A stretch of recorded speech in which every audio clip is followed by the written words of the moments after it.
Good afternoon to everyone. I welcome to another day Issues in Focus with Shibiki Vivals, and I am so elated to be here. I know it's a late start today, but nevertheless, you will understand when you're dealing with university students. Sometimes there's so many things that happen that comes along our way, and but nevertheless, we are happy to be here and to serve as a means of motivation to any young person who still in school and you may need the encouragement. So we're here to do just that. So before we go any further, I'm just going to pray for you, the members of the audience, before I introduce these special guests to each one of you. So let us pray. Great God and eternal Father, which art in heaven, we are thankful for yet another day, Monday, whereby we can sit and for today, we can talk about our university experiences, and may it be a means to encourage some young person who is still in school, struggling, and some of them who would have felt like giving up. And may you continue to guide them in a special way. So be with each one of the each member of the audience, be with our panelists, and may we have a wonderful time today through Jesus Christ. Amen. All right, great. So guys, let me to my audience and for those of you who are viewing, let me use and who will be viewing, let me use the opportunity at this point in time to introduce to you the members who are here. So first up, I'm going to introduce them in the same order in which they're sitting. I'm seeing them on the camera. So we have first up Roxanne Moses, all the way from the beautiful country of Guyana. Roxanne has graduated, and not we're using the term graduated because of the fact that our degrees were conferred on Friday, Darian. I know we were here. We had a wonderful time dealing with that on Friday. And but moreover, one of the things I want to let you know that even though we didn't have an official ceremony, we are happy that God still saw us through and we are officially finished. All right, great. So we have Roxanne Moses from Guyana. She would have completed a Bachelor's of Arts degree in theology, and with her emphasis being pastoral. And I am so pleased to introduce to you our indigenous young woman who hails originally, for those of you Guyanese looking, she is from Region 7, Upper Mazaruni, if I remember my administrative regions correctly. And so I am so privileged and happy that Roxanne is here with us today. Next up, we have Darian Campbell, Trinidadian by birth and by nationality. You would have heard from her on Friday. For those of you who were viewing, she would have completed her degree in family and consumer sciences. And I am so happy to have Darian here, a jolly little girl, a young woman who enjoys interacting with individuals. Um, Another thing I want to let you know is that most of the members on this committee, with the exception of Roxanne, who would have completed her studies last December, we are all members of the graduating class committee, the committee that was formed to plan graduation officially for USC. So each one of us, we're members of that committee with the exception of Roxanne. So Darian Campbell, both of us, myself and her, we share the position of poet that is being divided into poet and songwriter. So I serve more on the poetic form, and Darian would have served as the songwriter. So Darian, welcome to Issues in Focus today. Uh, Thank you. Next up, we have Dimitri, the young man. His microphone, his camera is not that much in order today, so you will not be able to see him. But we have Dimitri Smith from Tortola BVI, and he has completed his degrees in computer science and a minor in behavioral science. Dimitri served as a floor member of the committee, but because, of course, of his IT skills, we were able to utilize him in some area or another. So Dimitri, welcome to Issues in Focus today. Thank you. Thank you. So we have next Abigail Gittins.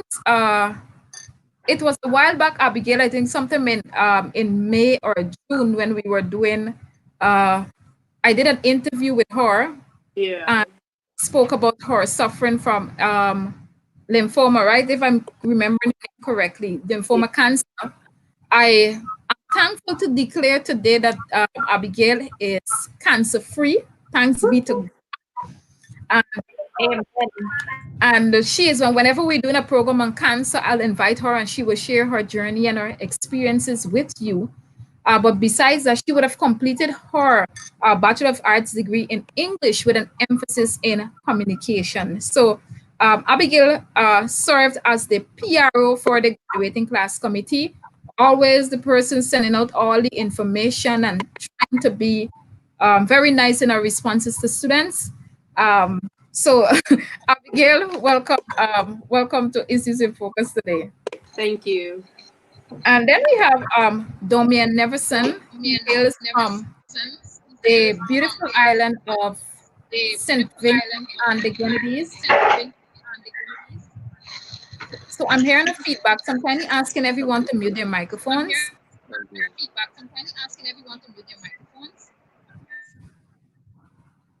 All right, thank you very much. So we have Domian Neverson from St. Vincent and the Grenadines. He has completed his degree in theology, emphasis in pastoral. Great. I for a moment I'm like, is it youth or pastoral? I'm like, pastoral. And one of the things I must say about Domian Mellet, well, he's the vice president of the graduation committee.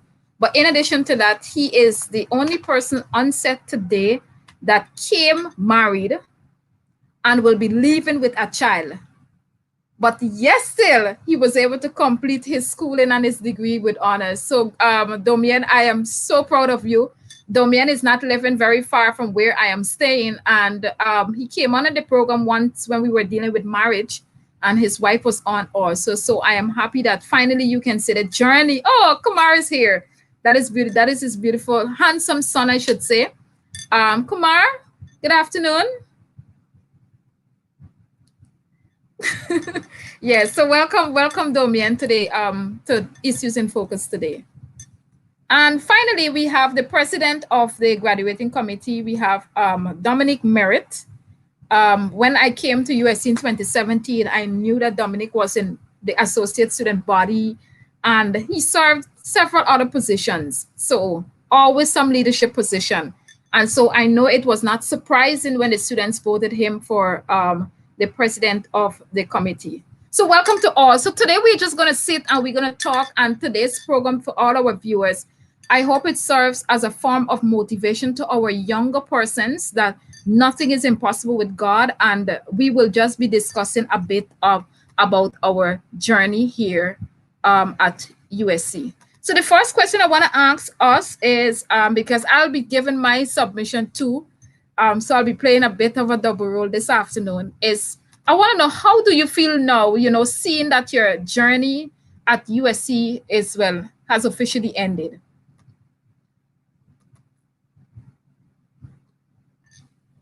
And you can begin in any random order, but I like doing my favorite thing when I realize the pause is too much, I'll just randomly call people.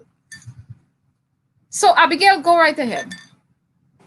Well, it's kind of a sad thing because you see all your friends, you leaving all your friends, all the nice teachers who were nice to you that give you that extra assignment to help your GPA climb up there. You're just leaving all your friends, you've seen everybody go back home, and plus this year was kind of actually extra sad because we didn't get to say a proper goodbye to everyone because of the coronavirus and all that stuff. So it's still good to have technology to connect like this over these forums.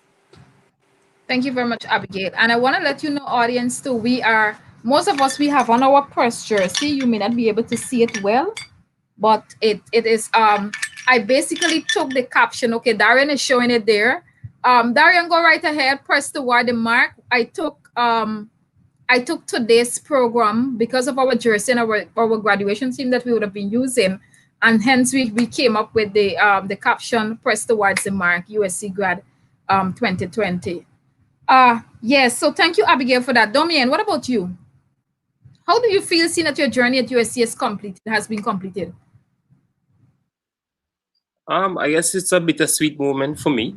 Commencement is always that kind of a moment.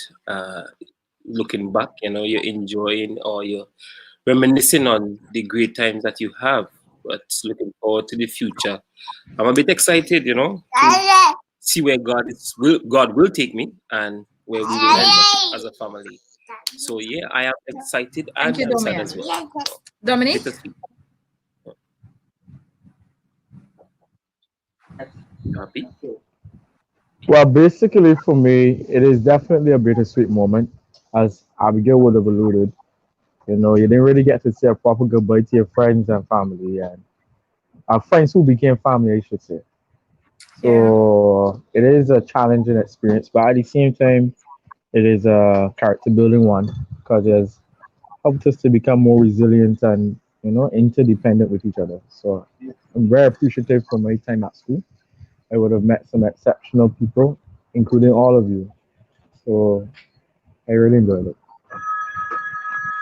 Thank you. Even as I'm sitting here, like I'm feeling like crying, just when you reminisce on the time that you had here at USC. And to those who are viewing, I just want to encourage you to share this, especially if you have young persons, to share the link, whether you're viewing on YouTube or you're viewing on Facebook, to share the link to especially our young persons who are still in school, whether they're at USC, whether they're at University of Guyana, whichever university they may be at, or if they may be at secondary school at this moment in time. I want you to really and truly share the link to them just to encourage them along the way. Darian, what about you? Um, it feels weird. I it still has not hit me. Like I went to collect my diploma certificate today, and even though I have it in my hand and I have my kente cloth and some of my medallions, it still doesn't feel real, honestly. But I'm happy for the journey.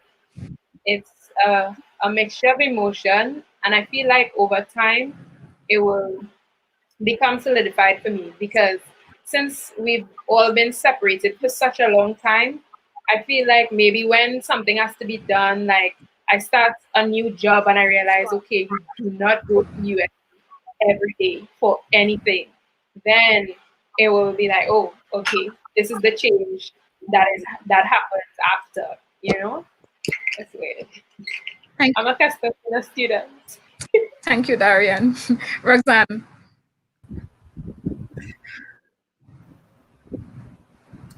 I actually feel the same way like you guys. I mean, what else can I say? Because on the day when I mean before the day, I was actually overwhelmed, having these mixed feelings because I left so long, well, since last year. So I was looking forward to, coming back to meeting my friends, especially, and, just to reconnect and all of those things. But apart from that, I think right now, well, I feel a sense of fulfillment at least, and delighted knowing that I'm at least one step closer to where God intended for me to be. And it has given me now a greater opportunity and responsibility to reach out to people, to attract persons to Christ. I And there love are that. also immense feelings of liberation and pride, knowing what I went through. Because I mean, come on, guys, I did it. Yeah. Because there are always people like they're out there who try to bring you down and say things about you, about your past. I'm not sure if all of you can relate, but that's the reality of what I had to deal with. And imagine there were some people who would like just question, like, is she for real? Those kind of things. She's probably just wasting her parents' money and all sorts of remarks. However, I was unbothered because I perceived it as a lesson and one that would have propelled me to be successful. Yeah. And I think, Roxanne, even before I move on to Dimitri, I think one time I remember when you posted your graduation the very first time, sometime in June when we were supposed to have our official graduation. I think you would have mentioned that you did not do well in secondary school. What were your grades in secondary school? Just for those who are listening and you feel as if because you have not done you have not received excellent grades at CX, it means you cannot get a first degree. Can you share with us what was your grades at school that really and truly makes you feel extremely elated for this day?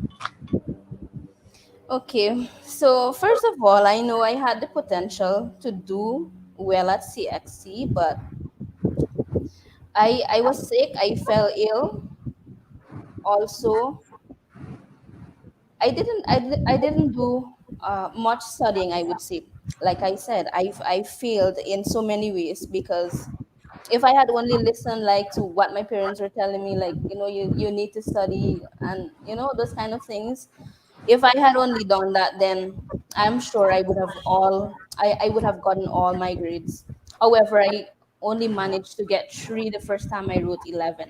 3 subjects out of Three 11. three So, out of audience, just 11. pause there for a while. So, to all of you who are viewing this afternoon, if you haven't shared this link, I'm asking you to do so because there might be some other adult person right now who would have finished school, only got 3 subjects out of 11, or perhaps none, and you're thinking you cannot go forward. But this is someone sharing, this is someone sitting today with a first degree. Big, and even though she would have failed all, this was 7, 8 subjects, you failed, only passed 3, and yet say you're sitting here as a testimony of how God can move someone from one Yes. place to Amen. another. All right, Roxanne. So I'm going to pause there on that story for now because I know a bit of it will come out in the next question. So Dimitri, I want to ask you, how is your feeling at this point in time? Uh, I don't know yet. And I say I don't know yet because like I need to have this thing in my hand first for me to know what really going on. You know what I'm saying? But I mean, like, it was a crazy experience. Like, I'll tell you straight up, USC was not my first choice of where I wanted to go. Truth be told, they weren't. It wasn't my second, third, or fourth. So, um, but I don't regret going there at all. I learned a lot. I met some lifelong friends. Like Dom said, they became pretty Yeah. much family. Been through all sorts of crazy shenanigans with them. Some that I can't say out loud, but I'm very happy for the experience. And I mean, I could almost feel what Roxanne is saying, but Yeah. I actually only did 3 CXC subjects. I Wow. wasn't going to go and do the whole that much subjects. No, I refused. I Three just subjects, did 3. Dimitri? Yeah, I did 3. During during my time in high school, like how things worked is different from how they are now. Like right now they have to do the CXC subjects. In my Okay. time it was more of a suggestion. Hmm. So because we had another set of exams we had to do. We had school leaving to do. And then right after school leaving you have CXC. So that's like a whole set of exams you would have to do. So that's a lot of studying, a lot of headache. And I was like, nah, I'm not going to pay for anything that I am not too confident in. So here we are. I understand. Wow. All right. Thank you for sharing that. So, just before Mhm. I want to say welcome to some of my guests who are viewing today. Remember, for those of you who are viewing, I cannot know if you are unless you place a comment in the comment section, whether on YouTube or Facebook. We'll get to see your comments. So, Dr. Hidar, welcome. We have hi, joyful, joyous lady of destiny. How persons can change their names on Facebook, but happy to have you, my dear. Ashiba, welcome to you too. All right, so what I want to know next. Oh, I forgot to give you this information, audience. The location of these individuals.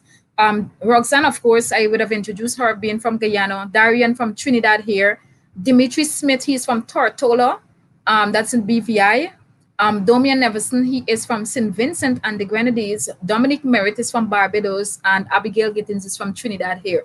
So when USC experiences like we meeting persons from all different parts of the Caribbean and by extension, the world, friendships that really grow, and some of them that really last for a lifetime. And so, as you reflect on your experiences, I want to know what is your greatest challenge that you ever faced as Ayushan. I know, please keep your responses brief as possible because I know we can sit and talk hours about our challenges. So I just want you to give me one challenge that you would have experienced, maybe the most challenging experience for you while at USC. So I'm going to start at this point in time. Anybody can begin. Just one, cause I could give you so much. Um, I could give you no water on dorm. I could give you the cafeteria food. I could give you having to go to immigration and then Yeah. immigration telling you, nah, you gotta come back. By the way, y'all know immigration don't take the cards. Like you have to pay with cash. And when I go to pay with cash, the lady inside the room where I supposed to pay, and she's on the phone, but she hiding in the corner, like I can't see her. She using a company phone for personal business trade, and I just want pay and go to her. I'm tired. I want breakfast. But We have our Trinidadians here. We can't Trinidadians business in front of the Trinidadians. So it's yes, I can because they don't know. I don't mind. I don't mind. If I'm to say one of my hardest struggles, that would be um we had a lecturer that legit just up and left at the beginning of the semester. hmm. And he didn't leave. He didn't even like email us any work or nothing, man. This man was a madman, okay? But he didn't leave us any work, nothing. And like as a comp sci major, your hours are crazy. So like Yeah. my body adjusted to a certain lifestyle, and then he comes back in the middle of the semester. So now I have classes to go to that my body was not conditioned for at Mm-hmm. all. So I have to go to those classes, and he's just trying to force feed us all of the knowledge that he can, and it was insane. We had to create a project for a certain body on campus who I will not name, but it seems like they do not know how to use the application called Moodle because they wanted us to integrate something in Moodle that was already there. That didn't make any sense to me. So, yeah, trust me, I could go on and on with this story, but it was that semester was absolute hell. Hmm. And that was which one of the semesters for you? Coming close to the end, actually. Wow. Wow. Yeah. And I I, was I doing an overload also. So that could give you an yeah. idea. I can just imagine that for real, especially for Yeah. those individuals. For the audience, just to help you to understand, sometimes as students we are being granted the based on our GPAs, we can do X amount of credits. The minimum, well, you can do, most people end up doing like 16 credits. If your GPA is a certain way, you might do 17. Some people do 18. Some people do 19. And especially if you're coming down on your final year, they can grant you permission to do an extra one credit course or two credits if it's coming on to graduation time. I remember last was my first semester in my final year, which was last September. I ended up doing 19 credits, and it was my best semester as it relates to grades, but it was the worst as it relates to workload. But so that's, I'm just setting the premise there for what Dimitri was talking about in terms of overload. So what I want to hear from Abigail now. Abigail, what about you? What would you say was your most challenging experience here at USC? Okay, well, as you all know, I did a degree in English. So you all would think, okay, I just have to read a few little books, do a few little papers, and talk in English. No, it has this course called phonetics and Oh yeah, phonology. That is the only course I ever failed in life. That is, it's like a whole different language. language in English and a whole different set of signs for the alphabet and all kind of different things. And I am there like I thought I doing all I thought I had to do was read some Shakespeare and do a little paper every now and then. No, that was the first. That's the only course I ever failed, and that was like it was really hard on me because that ended up plummeting my GPA, and I had to build back up. Yeah. So that was my hardest experience in USC. Thank you. When you mentioned that, I remembered while in college when I did what was the name of the course, boy? But anyway, it has with phonemes and same kind of like the phonetics thing, but that's not what's the exact name of the course. Linguistic. I think was it linguistic? Anyway, and that was so difficult for me. I'm like, hey, I didn't come to college to do a completely new language. Basically, I have to learn alphabet and all of those things. So that was a struggle. So Yeah. I know what you're talking about. And Mhm. never. So what about you? What would you class as your greatest challenge while at school?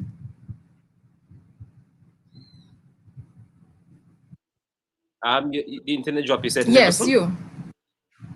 Oh, Um, I would say what everybody else, I don't know, maybe thinking about finance.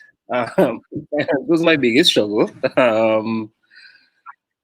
I can remember one semester I did all my coursework.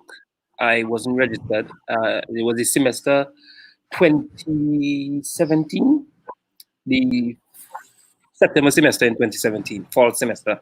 Um, so it came down all the way to exams, and I did all the coursework, ready to set my exams, and I went to the finance to ask them to allow me to do the exams, and the finance will come in because I went to Grenada this summer to do colporteuring, and Grenada had some challenges with my finances to send them and so forth. So they were taking a while. Mm-hmm. And I wrote a letter too, and the finance department said no. Went to the president said he can't help. And so Wow. I couldn't set my exams. So I had to do over that entire semester. And that kind of held me What? back a little bit. It made me have to do two overloads. So I did two semesters with 19 credits, and I did an ex summer as well to catch back up.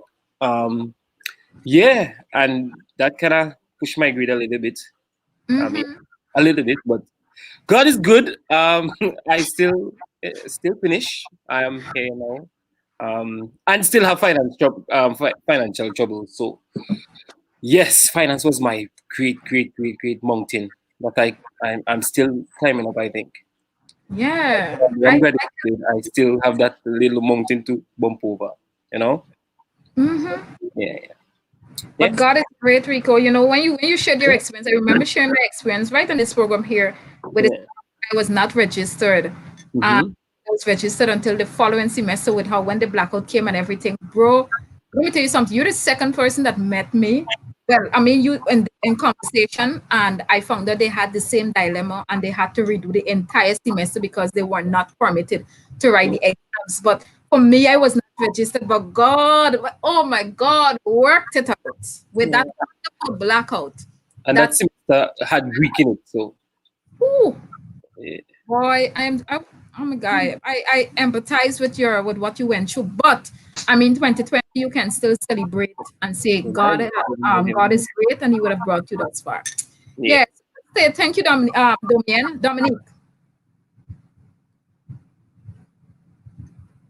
All right, I think Dominique has stepped away for a Hey, while. good day again.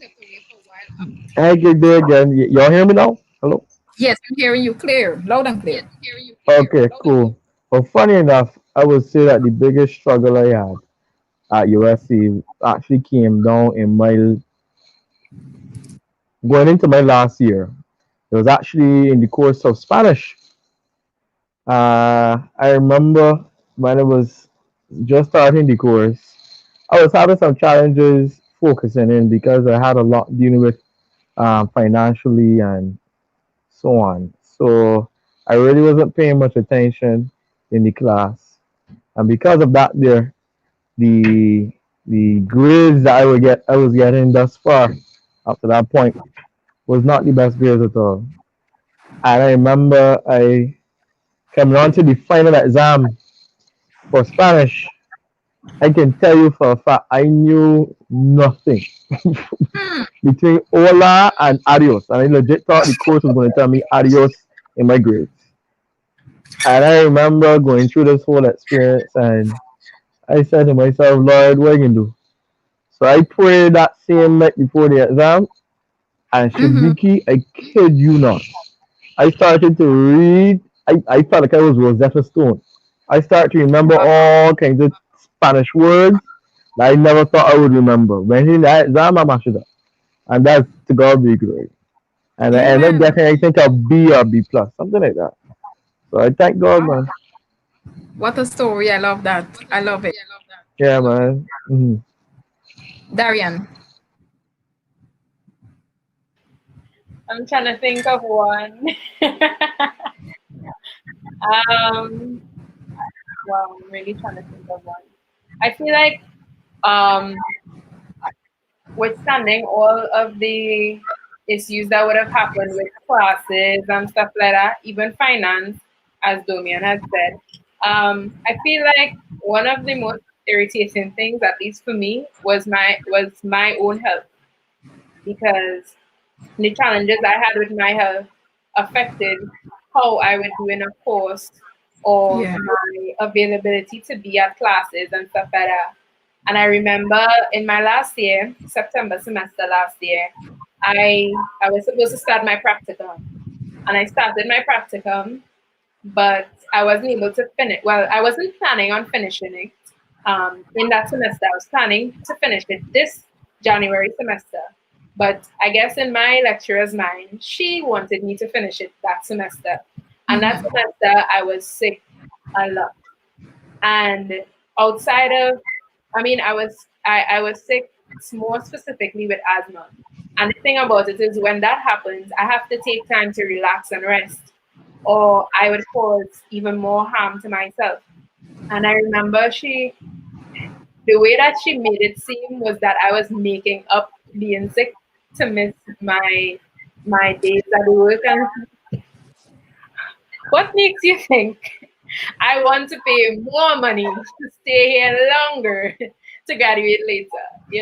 And I feel in that instance and a couple more, the understanding of at least two lecturers was just something that it really hurt, because I can't physically be like, okay, let me switch out these lungs, let me just switch out this body part, and I'll be good. But I mean, outside of that, and the finance, the no water and dorm whenever, I feel like that's coming up. The alarm going off any time of the night, I'm so grateful for the experience. I'm happy to hear that. Darian, sometimes I reflect. I mean, Roxanne would have stayed on dorm. Well, all the guys say, well, Domian is married, so he wasn't really on dorm per se. I can't consider where we are staying at dormitory, Domian, because it's like, I was on dorm first semester for my I mean, first it semester, is so I knew. in a oh, way. one semester. But come on, Roxanne, I remember a friend influencing me, trying to persuade me. When he came to school last September, he was persuading me that I need to stay at least a year on dorm because it will help to build me up socially. I looked at this young man and I don't know if he's viewing, and I said to him, I said, listen, I staying on that dorm. I said, like, no way. Because I rented last year because I prefer to rent than to stay on the dorm. And afterwards, when this our living arrangement right where I am, while it is, we call it extension dormitory, but it's more so of adults. We're big people here, nobody coming treating us like little children. You cook for yourself. So I never had the calf complaint. I ate calf a few times. Sometimes I enjoyed it, sometimes I didn't, because there were sometimes I had emergency, couldn't cook, and my good friends would just go to calf and collect food for me. I had no other option. I had to eat, whether it tasted nice or not.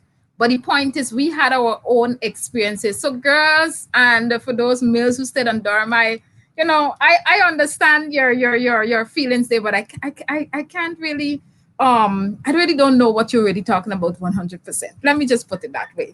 So, Roxanne, let me hear what was your most challenging. And before Roxanne speak, I want to encourage those individuals who are viewing to share this broadcast. Encourage, just maybe tag a young person, because we really want at the end of this broadcast that absolutely no one should have an excuse of achieving anything in life. Your school degrees, your sec. Right now, COVID, and as much as many of you are facing your individual challenges with internet, with computers and everything, listen, after this program, you will hear some things that we as students went through. And we are still sitting here as graduates. So don't make everything in life an excuse and preventing you from moving forward to where God wants you to be. Roxanne. Hi again. So, well, my greatest challenge was finance, almost like everybody else, because both of my parents are retired, and it was hard for them to support me in that way, because the amount of money that they were getting is, Nothing much. yeah. And also, even though I had the support of my sisters, they both were also pursuing their studies, so I couldn't like depend much on them. But yeah, that was my greatest challenge. So come every semester, I have some financial challenge every single semester. So yeah, and I heard Darian mentioning about the dorm with blackout and water cutting up. Trust me, girl. Let me say it. Let me put it out there. I'm already accustomed to those things because of my background where I come from. You know, we go to the river and bathe and all of that. So that was nothing strange for me. I enjoyed it. I just used to laugh at. I just used to like literally laugh at everybody how they're going crazy and all of that story. I was like, oh boy, if these people could only come home and see how we live, you know, to get the experience. Well, right now on the new dorm, I guess everybody just enjoying life. It's just like a hotel, and you know, All right, thank you, that's Roxanne. that's For me, I must say, I don't know if I can say I had a few challenges, finances, but I have come to a point in my life when I came to USC, especially in Trinidad here, that financial I never allowed. After my first semester of not being registered and still being able to write my exam, and then God worked it out and money came. Like from since then, I've developed a mentality: don't ever stress about financial, Vicky. I cannot go uplift my diploma at this point in time. I still have two to almost 3,000 TT for the people. So how long I clear that money, I can't go and collect my diploma. I am praying and asking that this week God send some people to give me some monies during the course of this week so I can get my diploma. But the point is, my greatest challenge when I first began at USC, because when I look, yes, I graduated as an honor student, but then for me, it was not really like my fullest potential. But I knew my beginning story. When I started USC, I had no Wi-Fi connection. Like absolutely, I used to be doing assignment on a simple BlackBerry phone. Blackberries were out there. And it's like I doing forums on that phone. I have to look videos on that phone. Yes, I had my computer, but if I have no Wi-Fi, the computer would be of no use, right? And it was, I don't think he is listening, but I want to publicly say thanks to Jarrell Rodney, that's Sister Nebert in my village, Nebert Rodney in that's number 9. And friends like Natasi Edwards. I literally, well, it's true, Joshana Rodney, who used to, well, she used to be there. They used to come, he come over and do your assignment. Some nights I am there 10 o'clock, 11 o'clock in the night doing quiz online because I had no Wi-Fi at home. It was eventually after, I think maybe 2015 thereabout, our family decided that, hey, I can't continue school without Wi-Fi. And another thing, for those of you who know the geography of Guyana, I was working at a school, teaching at a secondary school, Rosinal Secondary School. And I used to be leaving 3 days a week. I have to go in the city to city for classes. And I am telling you, I have to travel 2 hours. Thank God my HM used to give me a half hour grace period. I used to leave school around 2 o'clock in the afternoon just to reach the campus at 4 o'clock for my first course. Many times I'm late for that class to begin with. In addition to that, we have to travel. I remember the day, I never spoke about this publicly. And then my friend and I, the car that usually picked us up, the driver came, he collected us rather. While we were traveling, Roxanne, on East Coast. It's, in fact, as a matter of fact, it was like Mahaica area.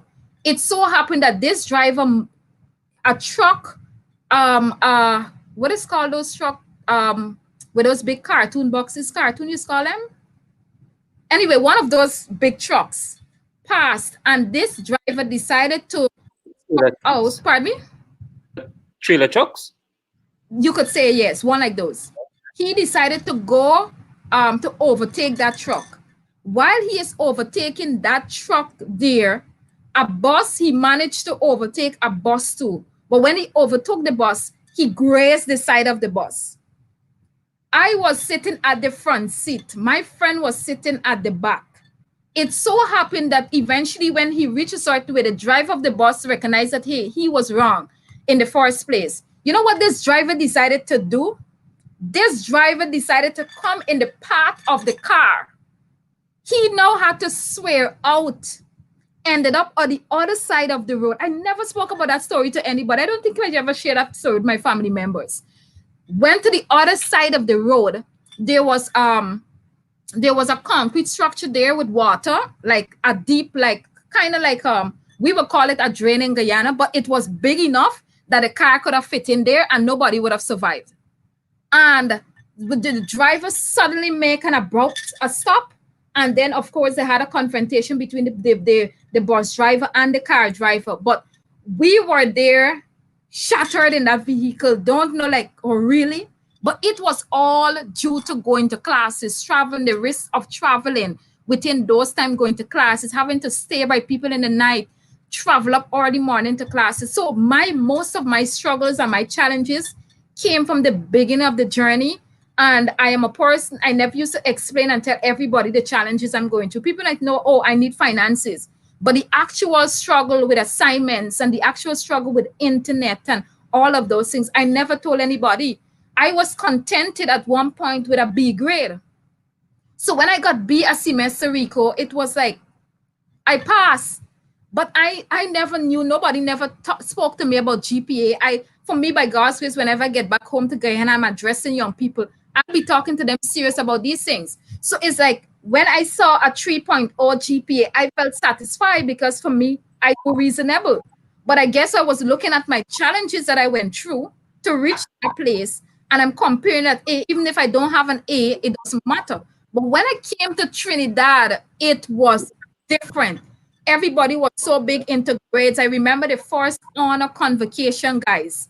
When I saw that, I heard this conversation coming up, I realized that, hey, my GPA did not even reach 3.5. I am not an honor student. My overall GPA didn't reach honor student. And I was like, in my mind, I'm like, Lord, I'm here, Trinidad. Everybody know I have the potential, but then yet still my GPA ain't reached 3.5 yet. And I remember walking on that bridge, Rico, coming in by us. I said, Lord, just help me to reach on that honor list for the first semester. That was 2018. Just help me. The day I was combing people here and preparing people for that first honors convocation when I came to Trinidad, my friend called me. She went on campus. She said, Shibiki, your name is on the list. I'm like, huh? My name on the what? She said, yes, your name is on the honors list. But remember, they do honors by semester. So the semester before coming to Trinidad here, I managed to get I didn't do much courses that semester, but my GPA was 4.0 that semester. So they would have checked back because I'm now a student here, and they checked back and my name was on the honor list. And I promised myself that I am going to try by God's grace to do better.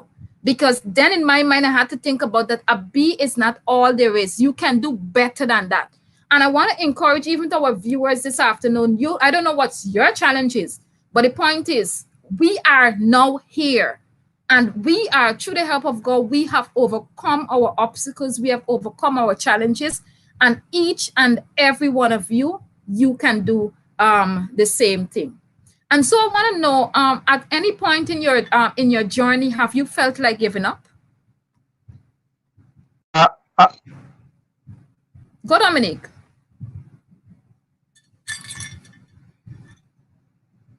Your microphone is muted, Dominic. You need to unmute your microphone, Dominic. Oh Lord, let me see. You all can hear now? Yeah. I feel like the elderly person on the call that just discovering technology for the first time. So what I was saying is, what you just said just now reminds me of a story, a very interesting story that I've heard. I'm sure you would have as well, about the Chinese bamboo tree, where is a particular tree that takes 5 years to grow. Now, in order for that to happen, you have to legit water it for all of the days for 5 years. And what happens is that for the first year, there's no growth. For the second year, there's none, neither for the third or for the fourth. But in the fifth year, it starts to shoot up and it grows over 40 feet tall. Now, the question is asked, did the tree grow because of that 1 year, or did the tree grow due to 5 years of work? And the answer is the tree grew because of 5 years of watering, consistency. And I think that is the biggest thing that I have learned from, my experience, that it really pays when you can become consistent at a task. So even if you may not start out as fast as everybody else, and your tree may not be as big as everybody else, just know that your process even though it may have its own time, it's going to make sense in the end.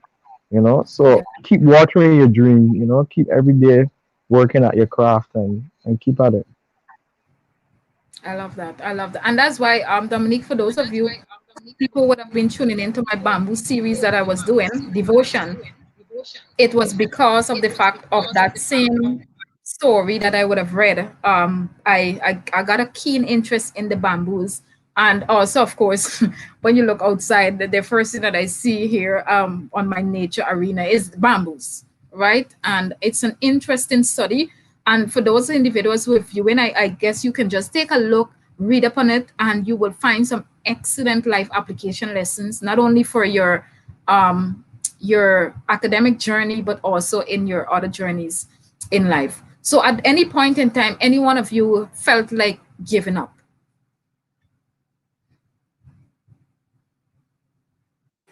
Well, I am from Trinidad, so I didn't really have as much problems as you would say as international students Yes. have. But there has been of like just this one time that I worked at USC in the defense department for a really long time, and when you work, you get a little money to pay off your school fees, or if you have a little extra, you could apply for a little Yeah. check sometimes. But there's so much problems in finance to just get a little bit True. of penance you work so hard for. Like 4 graduations I worked, that is like coming home 3 o'clock after we make the people graduation look real good.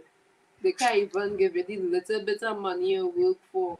So it had a point in time I just stopped asking them for the checks. But I wanna just thank God today because I have officially, I could say I have officially left the USC because I have received my Um, diploma and my last check. So I got Abigail, my could you please weekend bring some come with monies my over here? account.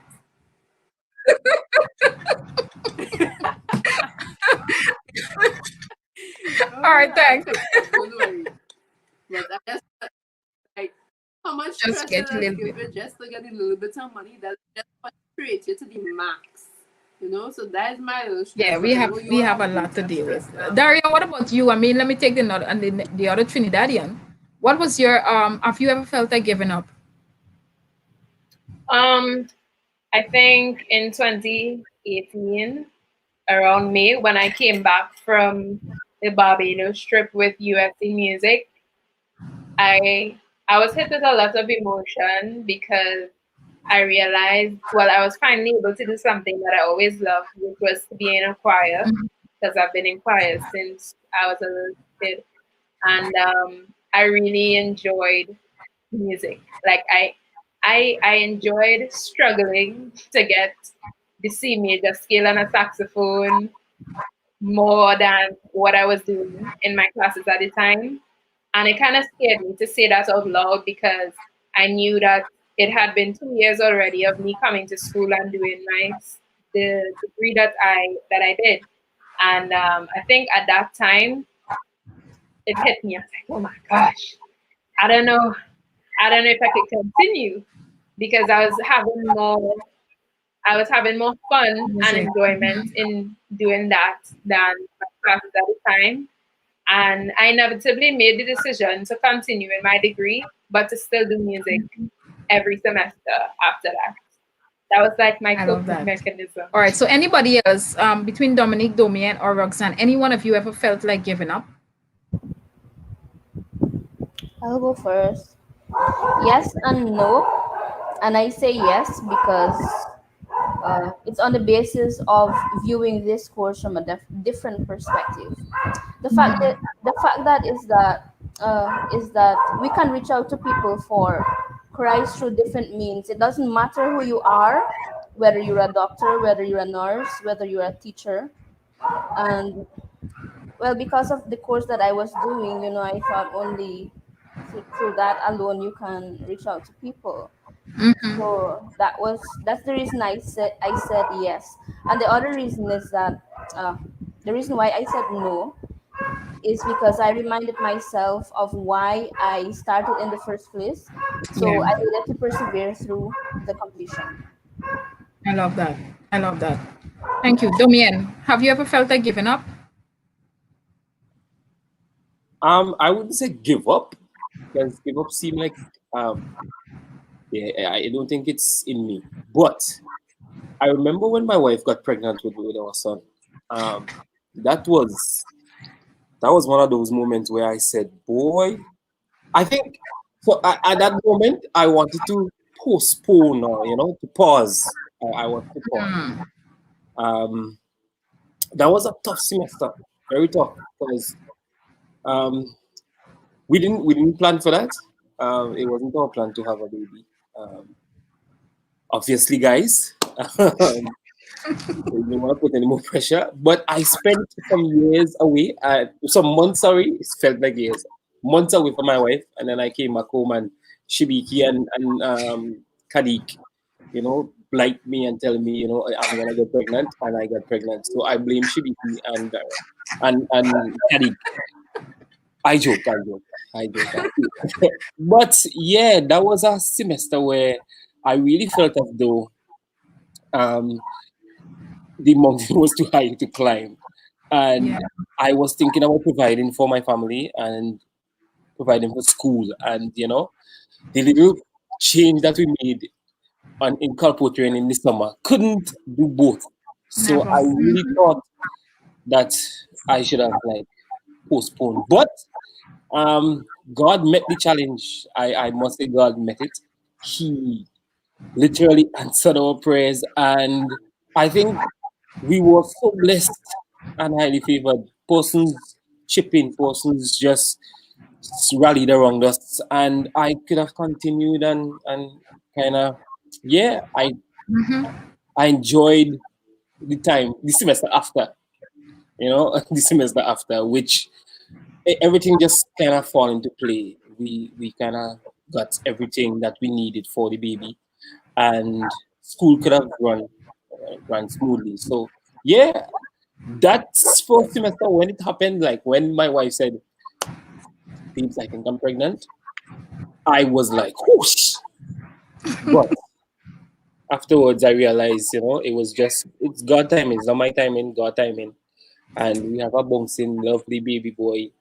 And I love him so Amen. much. So yeah, I wouldn't say give up. I would say there was some moments where I really felt like this need to go on a hold. But God, yeah. Yeah. Yeah. So Rico boy, Sorry. we blessed you and truly blessed. Dominic microphone is on, that's why. Dominic, you didn't. Oh, I was. Oh, I was going to say that I was going to Oh, say you are. that.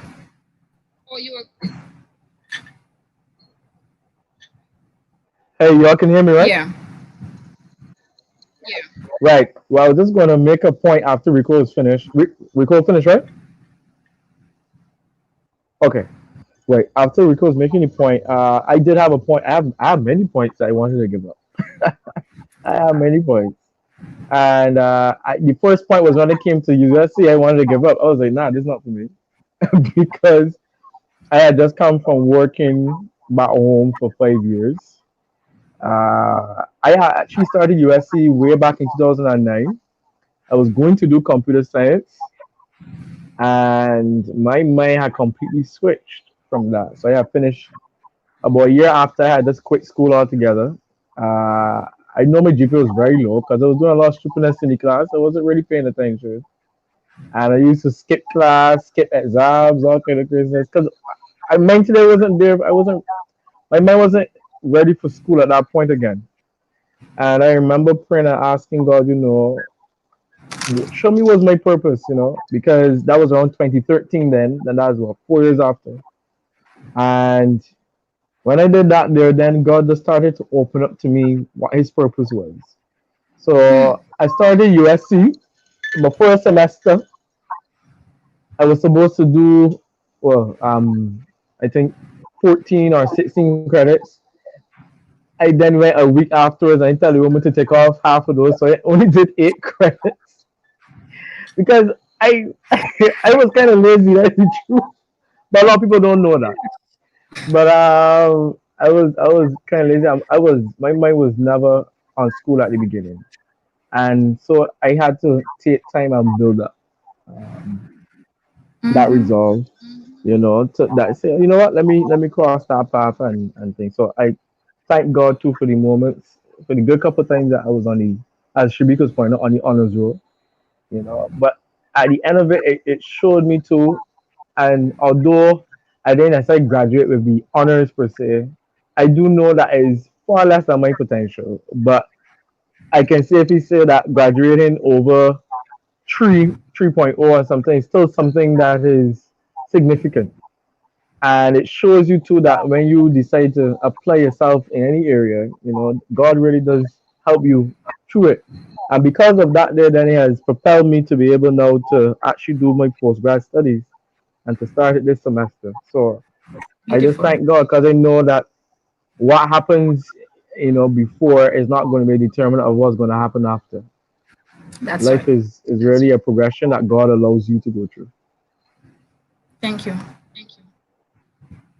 And the first Dominic, I never told you this, but the first time I saw you, you came into my one of the courses. I think I was doing advanced theology. Yes, I started a course when I first came in 2017 semester.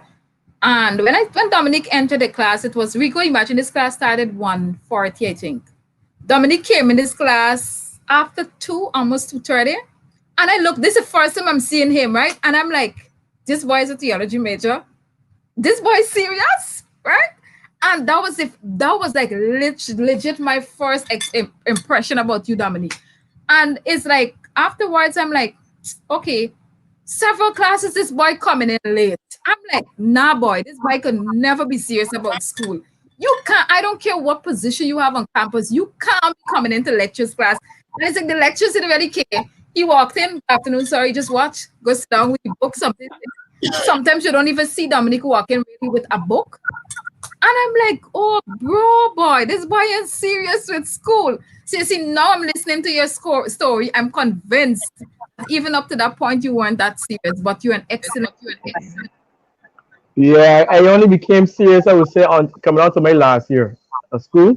So now I have that greater passion and desire now. I think I'm a late bloomer in a sense. So now I have that passion and desire now to really advance, in my education. Not to show off or anything like that, but I do see that education is a method. Sorry, more so a medium for us to actually help somebody else, and Yes, that's why I'm dedicating myself to. that's right. So other I people that would have lagged behind in the past, in the school life, they could still get some inspiration knowing that it's never too late to pursue a dream, man. It's not too late. On the contrary though, Dominic, I met you in 2013, I think, in camp. We met at Yeah, bro. camp in St. St. Vincent. Vincent and Camp, I think. Yeah, yeah. Best camp, Uh, bro. yeah. And I really thought like Dominic was going to be like, the guy, the it guy. He was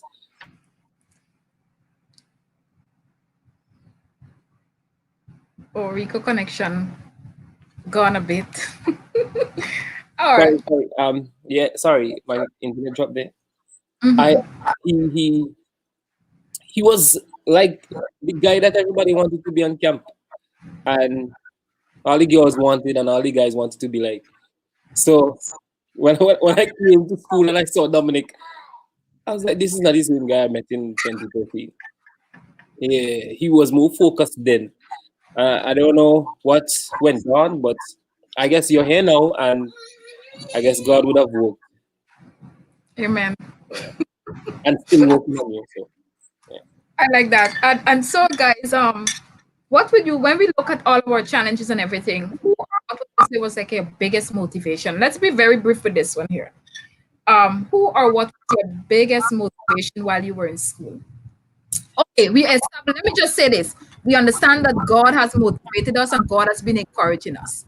So I don't like to use the concept besides God, but let's just say God has been a go to for all of us. Right. What else or who else or what else has been your motivation? All right. Briefly, I would say friends, family, most importantly, my wife. That's it. That's brief. Nice. Yeah. Darian? I would have to say the same. Your My wife. friends, my Oh, but specifically Stephanie, that Monday, my Yeah. my angel who brought down to me from heaven, and the music department. I don't think I would have been able to finish this degree without them in my life at all. I love that. Roxanne. I would say family and friends, but most importantly, my father. Nice. Because sometimes I know, I just want to say this quickly. Sometimes I tell him some courses are difficult, especially philosophy, guys. And the lecturer, sometimes he would. Anyway, let me not go there. Anyway, my dad. So he would just be like, "Yes, they will be difficult, but remember, this is not something that you know or you have knowledge about that you're learning."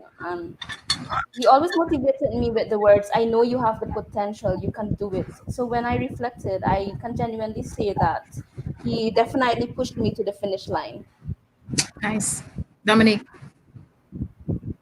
I would definitely say my mom. My mom was a big motivating factor for me to go to school and to really pursue my education and so on. Because as funny enough as Rico was pointing out, I would say all the way up to 2013, my mindset had changed a lot. And because when I had just left high school, I had applied to go to Oakwood University. I had a scholarship to go, but I Wow. didn't follow through with it because I wasn't there. I wasn't there. And I remember my mom would speak to me. I said, "Mom, whatever it is that you decide to do in life, make sure you do it well and make sure it's something that you enjoy." And she has been a driving factor. She has prayed for me.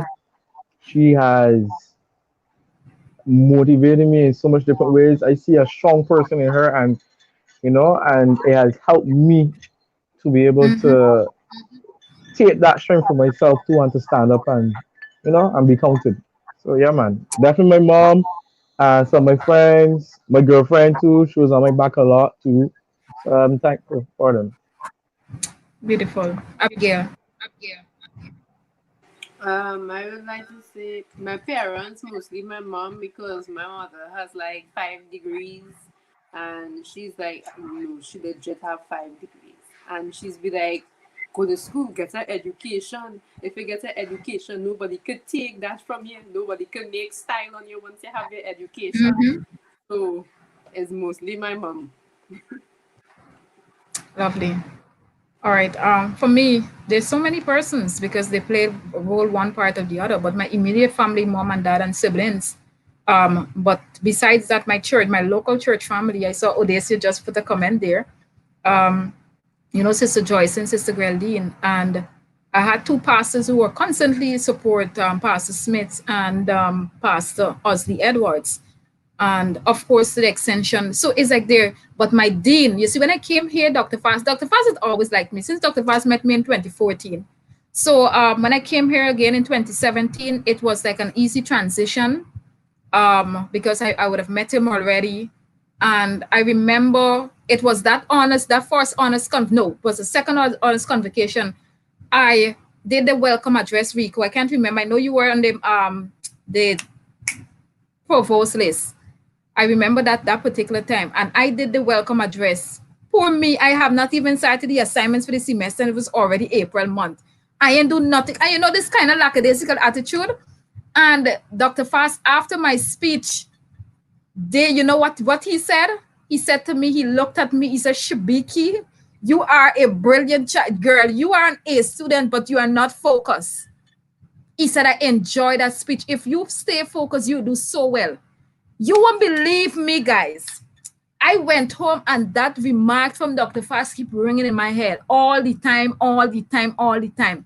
That same night, I got home. I did assignments. I said, Shibiki, you have to get A's this semester. You cannot be going and do welcoming address, welcoming people to the graduation, and you don't stay on the honors list. Shibiki, something will be wrong with you if you don't stay on that list. And I constantly in my mind, just hearing Dr. Fast say, Shibiki, you need to stay focused. That's the only way. And for me, it became like my biggest motivation, like throughout my when it came down to my final year. And let me just publicly say thanks to all of those persons who would have supported me. Uh, so what I want to know now in terms of, can you tell me about, if you can think about your happiest moment in school and your saddest moment? If we can briefly talk about that. Your happiness, just contrast them. Your happiest moment that you can remember while being a student here and your saddest moment.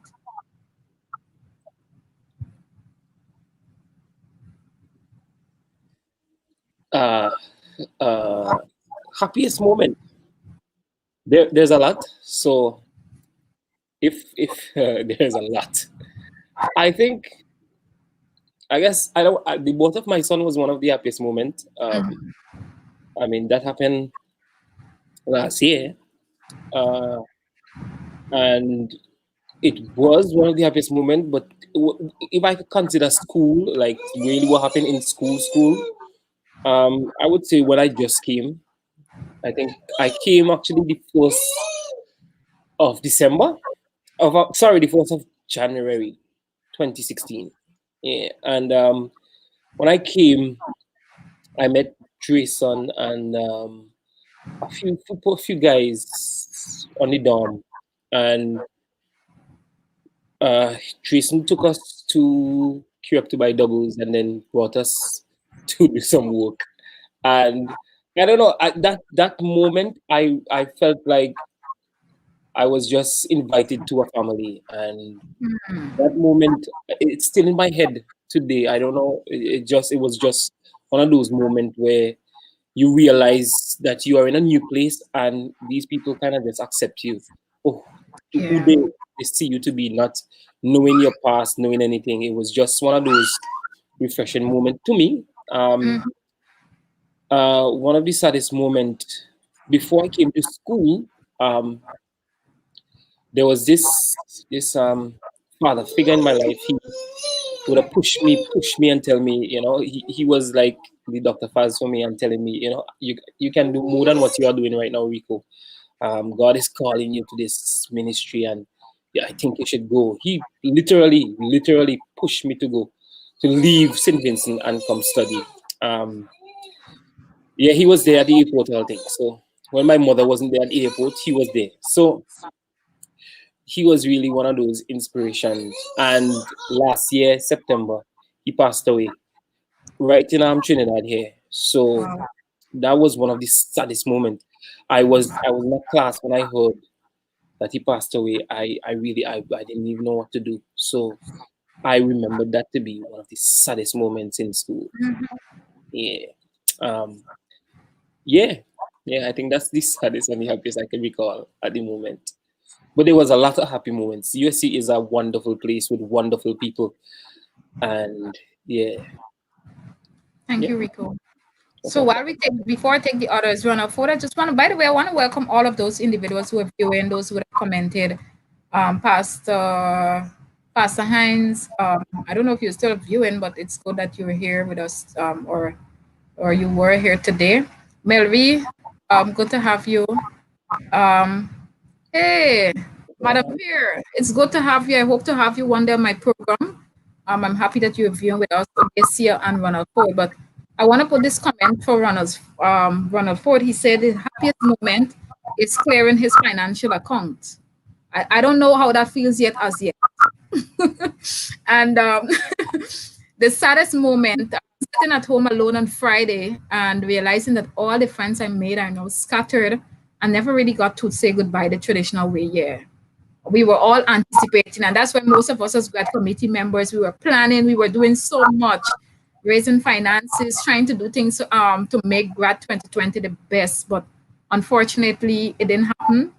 And I mean, we're sad ourselves, but thank you for sharing that comment. And if there's any other graduates you're viewing this, you can make your comments as we go along the way too. All right, Darian.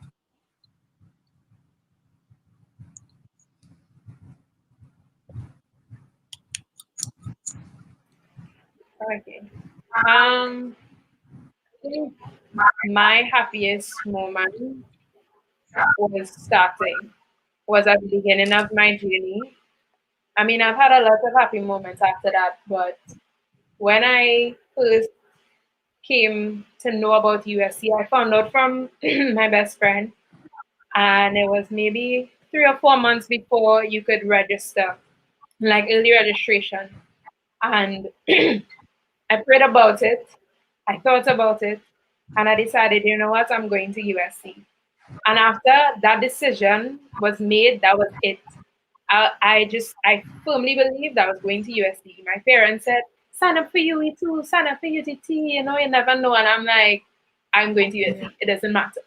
I mean, after a while, I signed up to the other ones because just to make them feel secure, but I already knew within myself. And when I started here and I came on the first day of orientation, I didn't have any acceptance letter or anything like that. But the atmosphere on campus is so inviting and comforting that I felt at home already. And I hadn't even started school yet. Um, One of my saddest moments. I don't know if it is my saddest, but one of the most saddest moments I've had was back in March. For most of the first quarter of the year, I barely spoke because I was on vocal rest. And the one day I got back my voice was the exact day that everybody was leaving this country, Trinidad and Tobago. And I was like, what? The day I get back my voice and I could talk again, everybody is going. And that's the height of like COVID-19 becoming a thing here. And at the time, I had recently found out from my advisor that there's money to be paid on my account when I thought everything was paid out already. Um, Courses given extra work and stuff like that. And it was just a lot to cope with at that time. So I think that was one of my saddest moments. Thank you for that. Abigail, what about you? Okay, one of my happiest moments was well, I know you all know I went Spain and I got half scholarship to go Spain. And I think USC, even though USC have its faults, USC is actually a really good school because like they just look out for the students when they're ready, right? And I remember the provost, Wilson, Dr. yeah. Um, Wilson. Mm-hmm. Wilson. That man is a man sent from God. He is such a nice man. Agree. He gave me $3,000 from the school. USC are the little people in between that just get a little stress, but they just have the good one, Amen. right? So that was one of the happiest days of my life because if it wasn't from like the help of the school, I couldn't see myself going to Spain because I don't have over $20,000. It's over $20,000 I had to get to go Spain alone. Wow. And like just like the school chipping in and helping me, like that was one of the happiest moments of my life. Well, in school, and then the saddest was like a lot of people just died. And I don't know if you all remember, it had this girl from Dominica and she used to design clothes and whatnot. Yeah. And she and we were actually really close. And she ended up she Mm-hmm. died in the fire. Like I think she was killed and then they set the house Murdered. up. So that was like one of the saddest moments of my life in school. Thank you, Abigail, for sharing. Roxanne. For me, was building friendships, and yeah, that's where I found my best friend. Well, she's actually my first roommate. So Who's that up person? to You, date, we you just have said a it. strong bond. It's a female, so well, of course, Oh, she's Kalani Paul from Dominica. So Kalani, if you're viewing this, yes, I thank God for you. And then my saddest moment, let me see, was when my GPA dropped to a wow. 1.8. I, I started off with a 3.70, a solid 3.70. It dropped to a 1.8. and it was a struggle to bring it back up. I tried, and I ended with a solid 3.67. So praise God, that was my saddest moment when it dropped, basically. Beautiful. And what was And that? what was Oh yeah, your your happiest is when background? you meet your friends and everything. For me, my happiest, as I think Rico would have shared, is when I first landed, because I didn't know if I would have gotten to come to Trinidad and all of those things. When I booked my ticket, I was in the plane, but when I landed here on the extension dormitory, the girls collected my bag. I'm like saying to myself, I'm finally here. But besides that, you see, when I hit campus, and when I saw Welcome to University of the Southern Caribbean sign, and I stood there and took pictures, it was like a moment in your mind. Like, you can't really get it out. It was like one of those happiest moments that, hey, Lord, my journey here has just begun, and I know you have many, many things in store for me. My saddest moment, my saddest moment, I'm still trying to remember that one. But I don't know how this one slipped me. Like I can't really think about my saddest moment at this point in time. Yeah, I guess before the program ends, I'll think about it. But I Okay, know just before you go, pardon me? just before you go on, Hmm. before you go on, I want to say something too about the happiest moments. I remember when I started school. I remember starting classes and going to classes. I think to myself, I've never been to any other university. I've been to community colleges. I went to I went to colleges. I went to secondary school and so forth. When I came to USC, the the teachers, the lecturers, oh my God, they are the best in my own estimation. Yeah. When I started school, I never knew that teachers were interested in how well I'm doing, and it was so amazing to me. It was an experience to me. I was like, really? Like a teacher pulled me up and said, "Woman, when you just came, I saw you doing some work, and what you handed to me there, I don't think that's you. What is going on?" I was like, "What?" That never happened to me, and I was so excited. I really wanted to do my best, and the teacher wanted me to do well as well. So I really enjoyed that, those moments with my lecturers that really were amazing. The theology lecturers, Oh yeah. lecturers Oh as yeah. well. So I really that those were wonderful moments with them.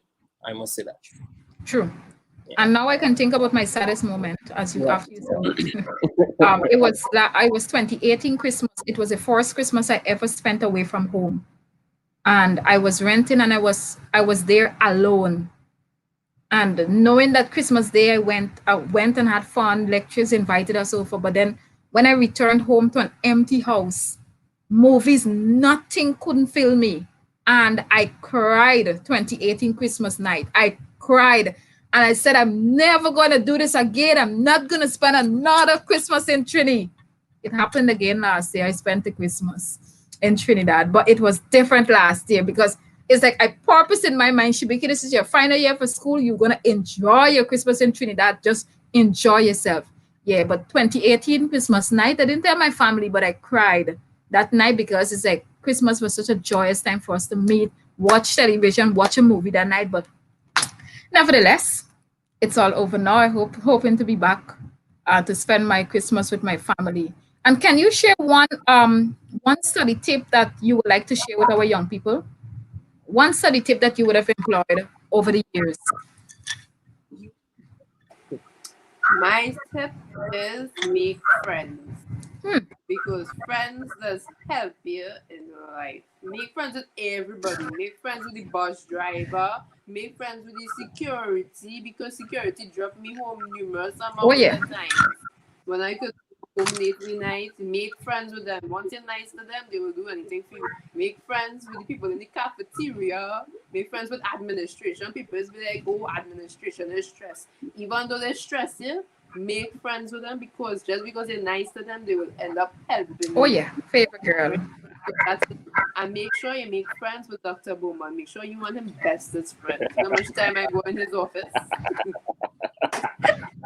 And I get what I want because I went to the I think I need to send this link. I'm gonna send this link to Dr. Bowman for him to see Go this. ahead. Go ahead. I could need money off my account. All the time finance don't want to give me my money off my account to go Spain. I just It's Dr. Bowman. do up there. I just went to this office 2 days. I get my money off my account. Dr. Bowman really likes you. For the viewers, you may not know Dr. Bowman is the president of our prestige university, USC. Yeah, and to Abigail, I mean, we myself and him have become friends lately, and I was surprised when Doc has been making like small talk and just saying hi. And so one day I was in his office, we were doing something with my dean, and he said, "How are you doing?" And a conversation started. I'm like, "Okay then." And I wanted something at that point in time, and I'm like, "Hey, let me ask Dr. Bowman if Dr. Bowman is smiling with me. Why not smile back with him and tell him your request?" I told him my request, and my request was granted right away. Like, duh. Come on, I agree with Abigail. The choir went St. Vincent. Dr. Bowman gave me easy to go St. Vincent. Rico, you have to learn that strategy. And then remember the semester that I wanted Abigail, you to need to teach Guardian. us. I appeared in the graduation speech that year. Wow. Dr. Bowman and I besties. All right. I love that. Abigail, you just teach the rest. I mean, they're out of school now, but teach them some of the techniques. But I love that. Making friends helps a great deal when it comes to your studies. Domien. For me, if we're talking about like studying the education, Study tip. Yeah. right? I would say answer the question that you are asked.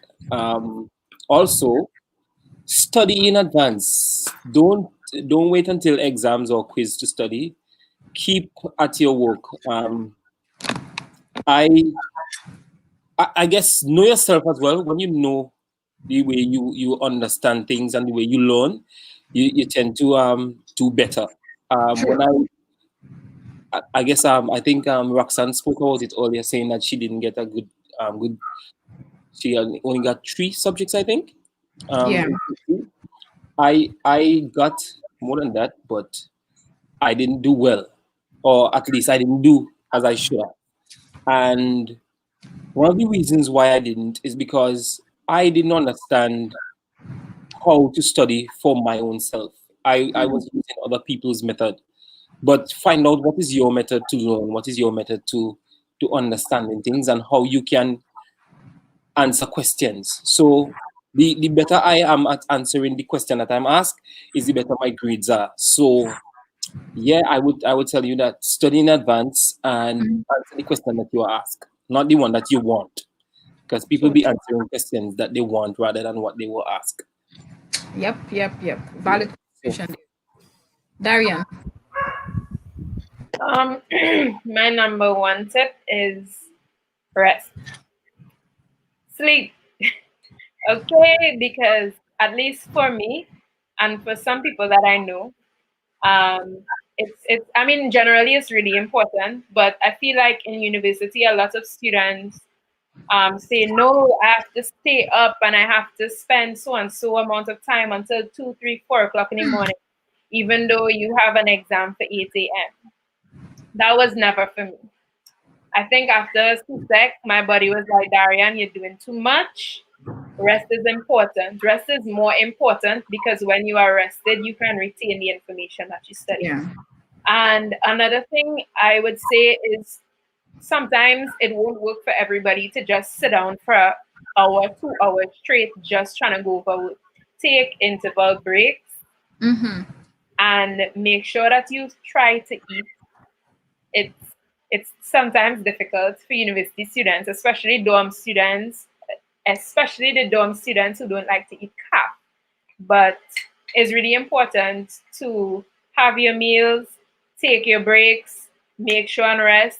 And if you have a brain like me, if you have an assignment due on the 15th, please tell yourself it's due on the 12th because that way you will get it done and put everything in your phone. Everything, alarm for everything. So true. I agree, Rico. Procrastination. And USC students love to procrastinate. Why? It's I think like it's a most of student us have thing. a degree in it now. So yeah. And you know, the irony of it all is like while I was a teacher, I used to tell my students, I hope none of my students are listening to me, but I used to tell them, don't procrastinate and you have to do your assignments early and study early. And it's like when I became a student, I did the same thing like what they used to do. And then you end up being late and asking lecturers for extra time and all kind of madness, right? Roxanne.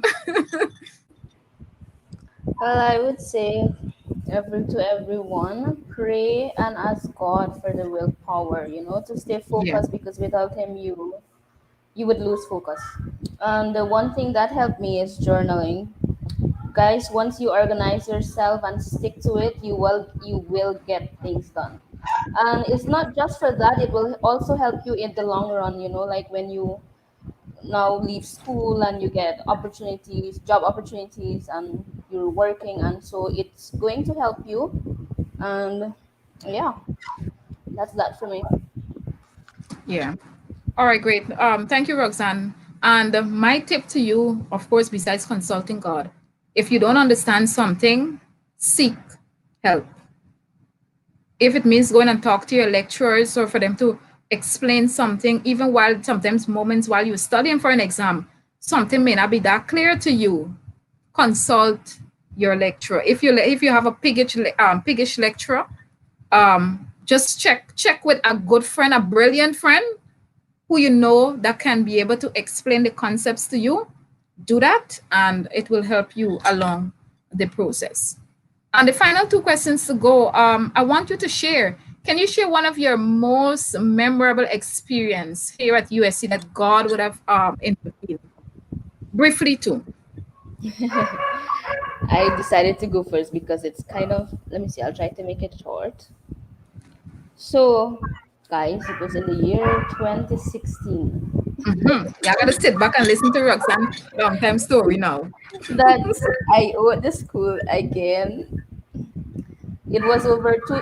It was over 10,000 TT.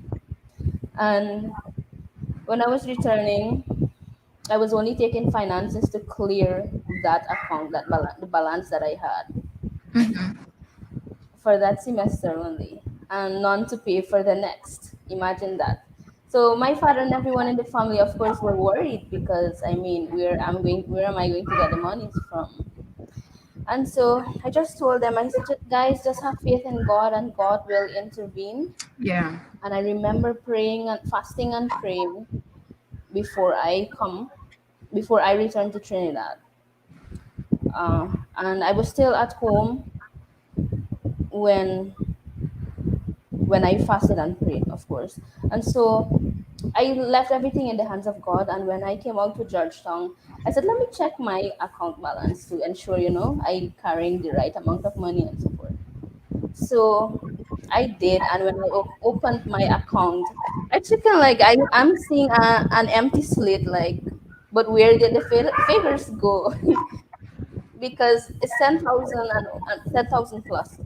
So I was like, okay then. So I called my dad and told him what it was. I mean, like, I'm just seeing an empty slate and I don't know what's happening. Anyway, when I returned now, I remember Dean Jacot at the time on Linda Austin, and she called me. She said, there was a lady here she came to see you a few days ago.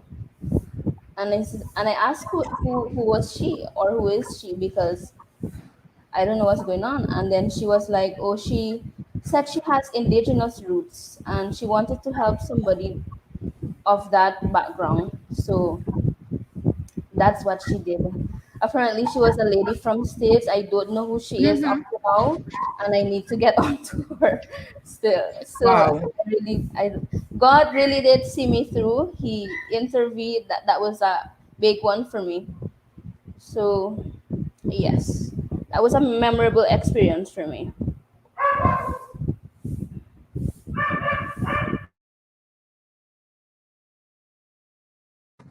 All right, thank you. So we have Roxanne there. Darren, you spoke already? No, Roxanne went first this time for a change. I'm so accustomed to Roxanne going last. Arian. Um, I mean, there have been a lot of times. I think in 2017, Mm-hmm. 2016 to 2017 was one of my best years academically. But by the time we got to May 2017, I started having a lot of issues with sleep. So I would be really tired all of the time. I would go to classes, I'd fall asleep in classes, I'd travel home because at that time I wasn't on the dorm, and I would fall asleep in the taxis. Got home, I'd fall asleep at home, and it would seem like I would never have any energy to get my assignments done. And I really started praying about it because it seemed like a really crazy thing that was happening to me because it was weird, never happened before. And I had to go and actually check it out. And after a couple of months, I realized that um, my body had a tolerance towards gluten. And I was like, Lord, what is happening? Very quickly after that, I had to cut out all gluten from my diet. And that was a really difficult thing for me to do because it was Mm-hmm. something that is so regular. You know, noodles and something, pizza, bread, everything. A lot of stuff I would have eaten at that time had gluten in it. And I really had to pray and ask God for the strength to get through that time because I knew it was important for me to get better so that I can do well in my classes. Yeah. And I'm really, really, really grateful to God for helping me through those times and for sending my friends to also help me through those times as well. Mm-hmm. Thank you, Darian, for sharing that. Abigail.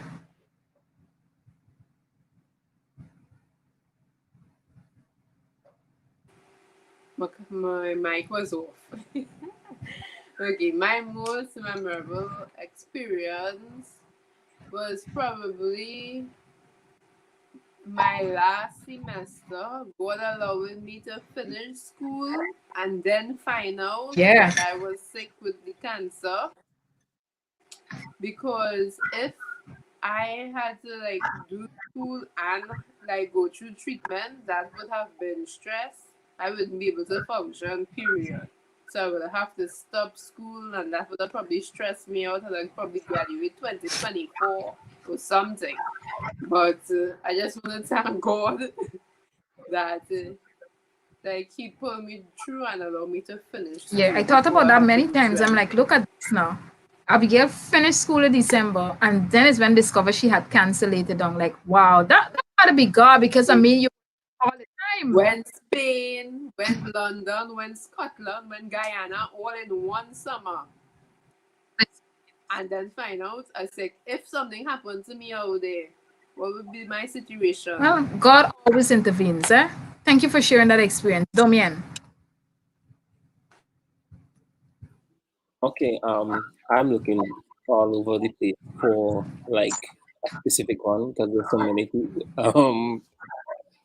I don't want to give you one with finance. I'll give you one with school, maybe class. I remember so that semester that I had to do over, it pushed back. Well, it kind of made me have to do two Greeks in one semester, right? So two and yeah. So while I was doing my finishing my last Greek, I was doing the third Greek over. So I had to be going by fast and sorting out my stuff and so forth. And it was really draining me. It was really draining. Mm-hmm. Um, so Dr. Faz and I think at the same time too. No, yeah, it's at the same time.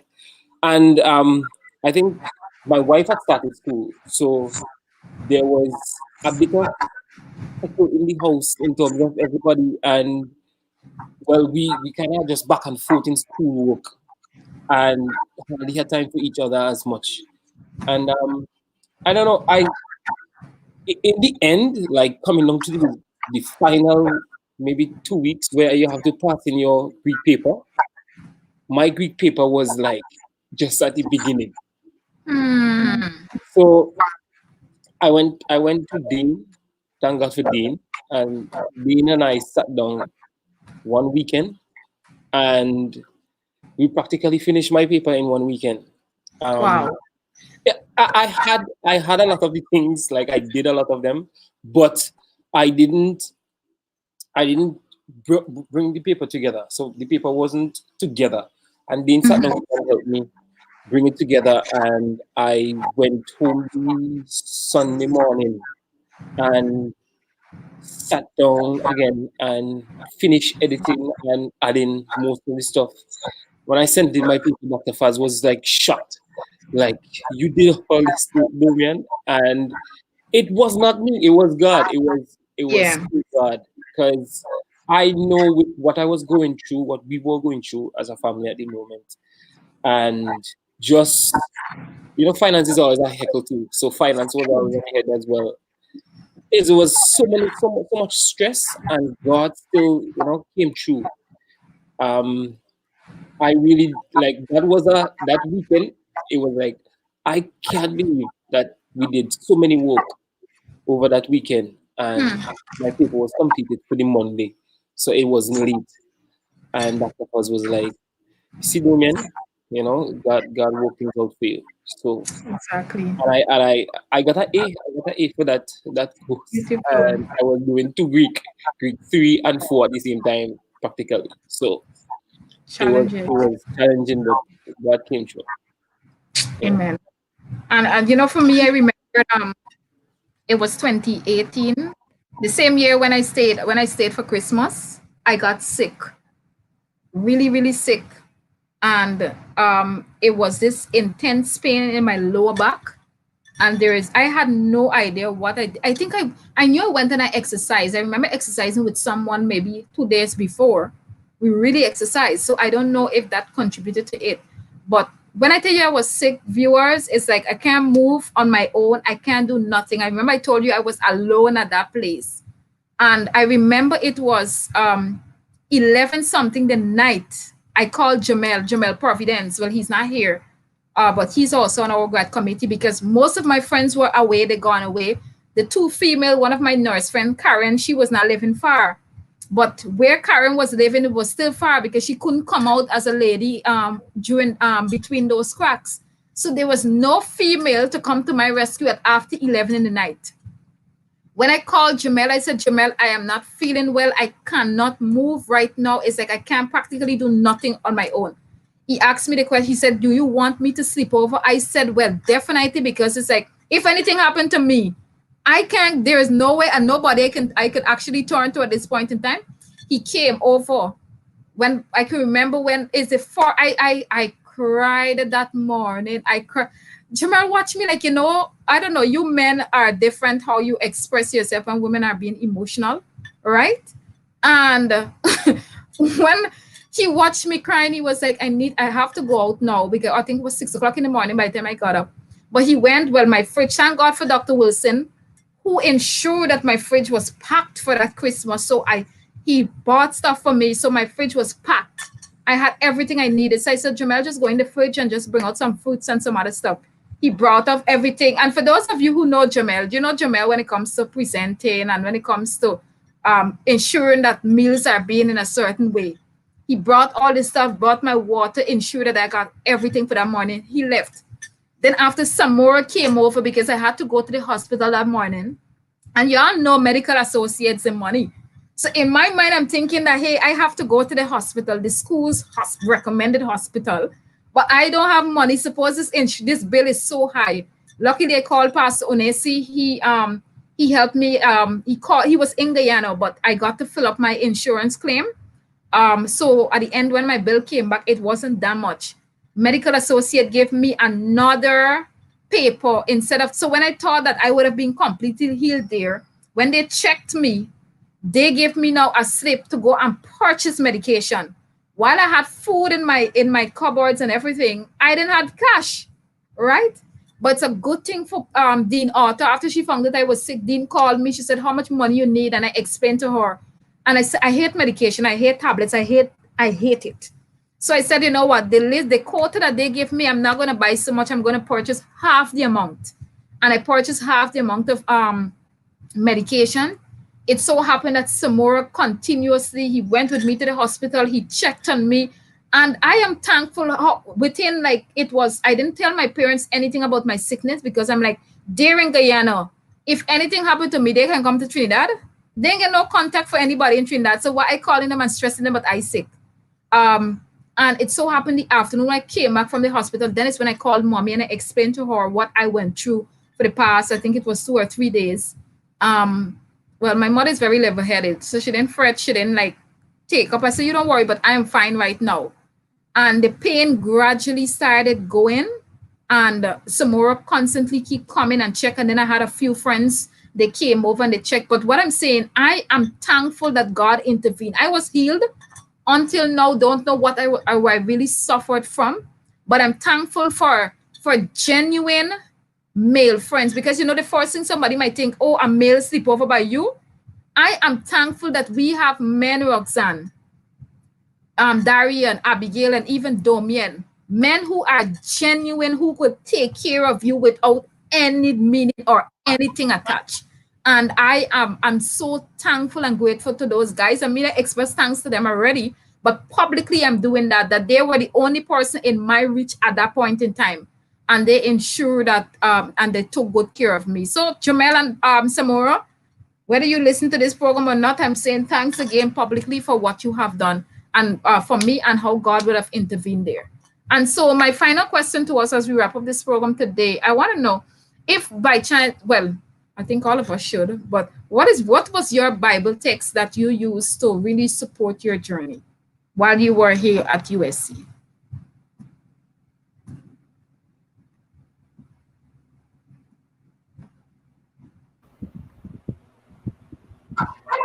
Um, I would say there are more than one, I guess. So every semester you seem like you need one. I need two or three. The struggle is real.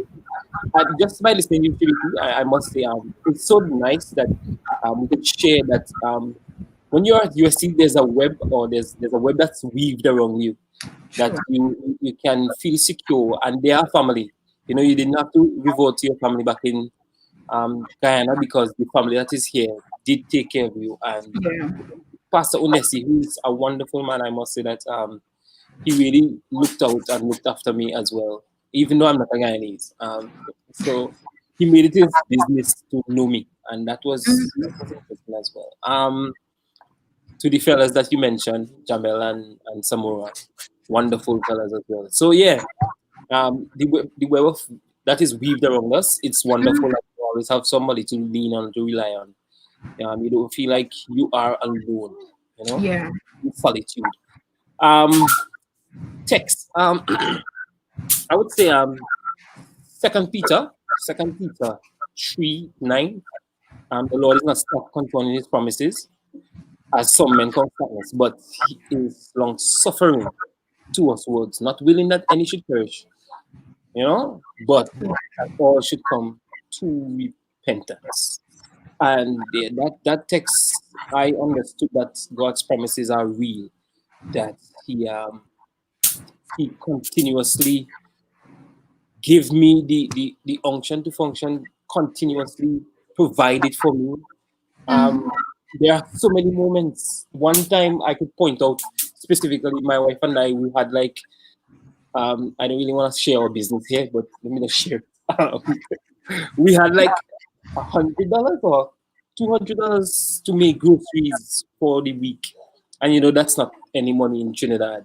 And we were like writing down lists and making sure that we kind of get everything that is needed, not wanted, Yeah. because yeah, that's not a lot of money in the supermarket. So the onion and garlic and I like to bake and Yeah. flour and that kind of stuff. So the list is actually bigger than the money, and um, we prayed on the list. We prayed that God will allow the things that we find to be cheap and available, and we will get to spend that $200 and get enough. While we were praying, we just finished praying, and my wife got up to go bathe, and I was with Kama, with my son, and she gone to bed, and all I heard was beep beep beep, somebody blowing outside. And when I went outside, this lecturer, I'm not gonna mention his name, but this lecturer, he was at the door, and he didn't like I didn't ask him. He was looking for me all the time, he said, and I don't know. When I went out and spoke to him, he had like um his the back of his jeep with groceries just for Wow. us. Um, I that made me cry, and God said that He will never leave us nor forsake us. And while we are still praying, He's answering, and that right there just solidified that God is with us in this journey. And while I was praying, he's already in the supermarket, done shop, and to meet us. So even before I went on my knees to pray, the groceries were already bought. So I didn't spend a dime, but we got everything that was on the list and then some. And that was very important. So I understood that He's not slack concerning His promises, that if He said that He will never leave you nor forsake you, He will not. And yeah, just push through and have faith. Have faith. That is the only thing that you can do to please God. Without Amen. faith, it's impossible to please Him. So it's only faith you need. You see I the love amount of text that I just give you there. There's more than one text. You continue as you go on. So yeah. Thank you, Rico, for sharing that. Abigail. Okay, so my text is Psalm 46. That's actually my favorite text and chapter in the whole Bible. The first verse goes like, God is our refuge and strength in a very present help in trouble. So, though sometimes that the assignments, you might know how to do this specific thing, and you're there and you're sitting and you're stressing out over this one assignment. Has happened to me on multiple occasions that you just sit down there and you're stressing out because you don't know how to do this, and you don't want to, like, sometimes you might want to ask people because sometimes people so judgmental and they might look down on you for not knowing certain things.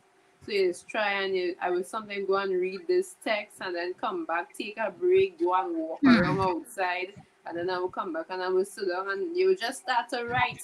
And at the end of the semester, you get an A and you're wondering how you get this A.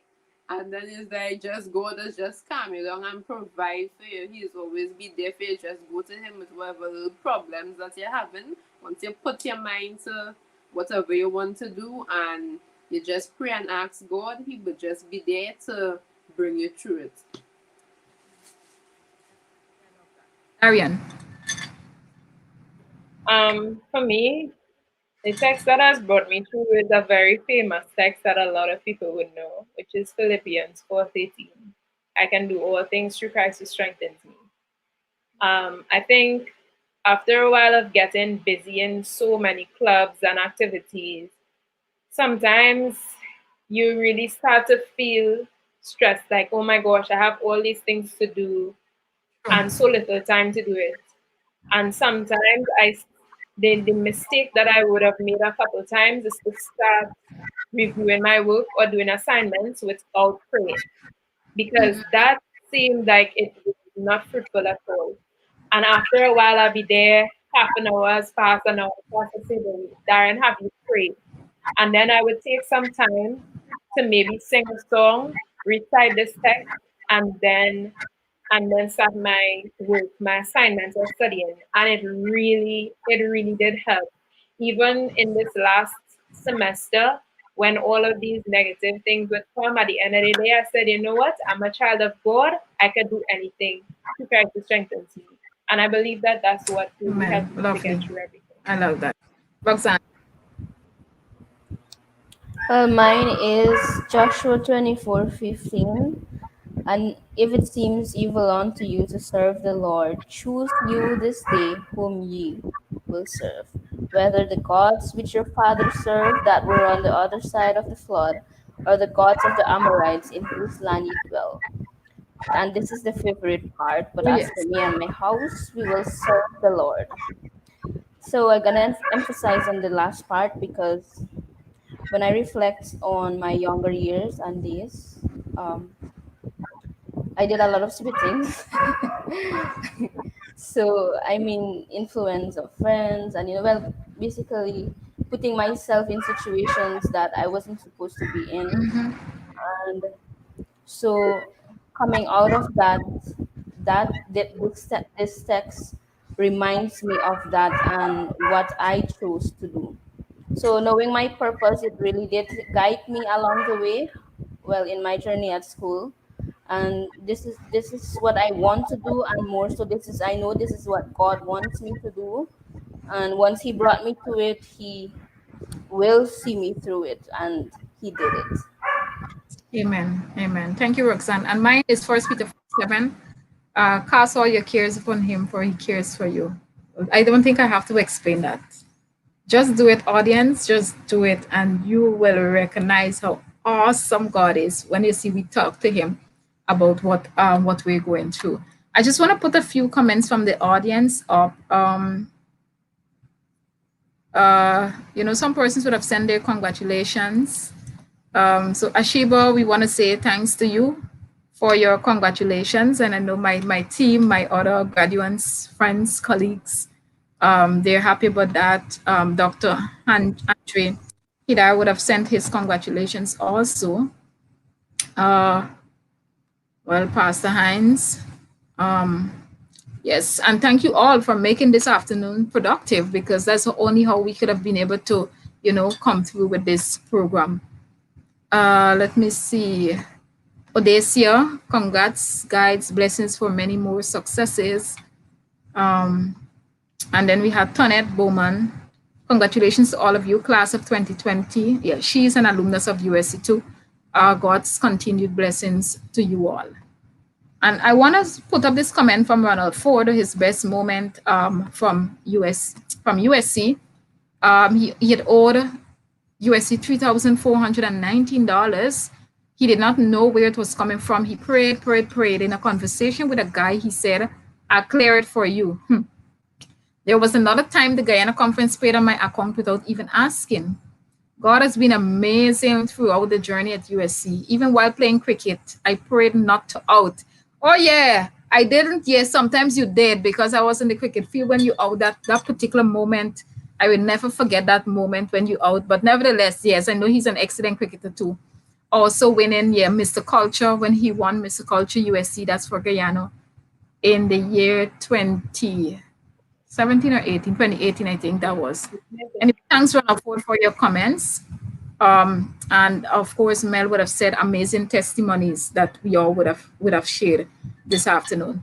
So I just want to say thanks. And what I want to ask you guys, just in one sentence, Kumar, it's so happy to have you here. You are the child that I spoke about in prophecy that came to pass. So I hope that your father put my name down in the book, so when you grow older, you remember what Shibiki and Kadik would have told you. Yes. All right. So I want you to say in one sentence, if there is somebody out there who has not been pressing, like what the Apostle Paul would have said to us in, when we look at the concept of press toward the mark for the graduation committee, it was due to, sorry about that. Yeah, it was due to Philippians 3:14 that we came up with this, when Paul said, I press toward the mark for the prize of the high calling of God in Christ Jesus. So I want you to use, if there's one sentence you would encourage somebody who is still in school and don't know how to press, or failing to press because of the times we are in right now, what would your one sentence be to that person?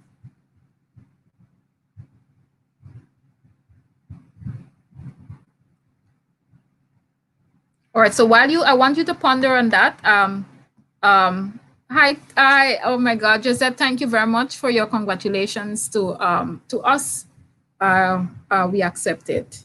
I just want to take this opportunity while they're pondering to thank the many, many persons who would have played a pivotal role in my success here at USC.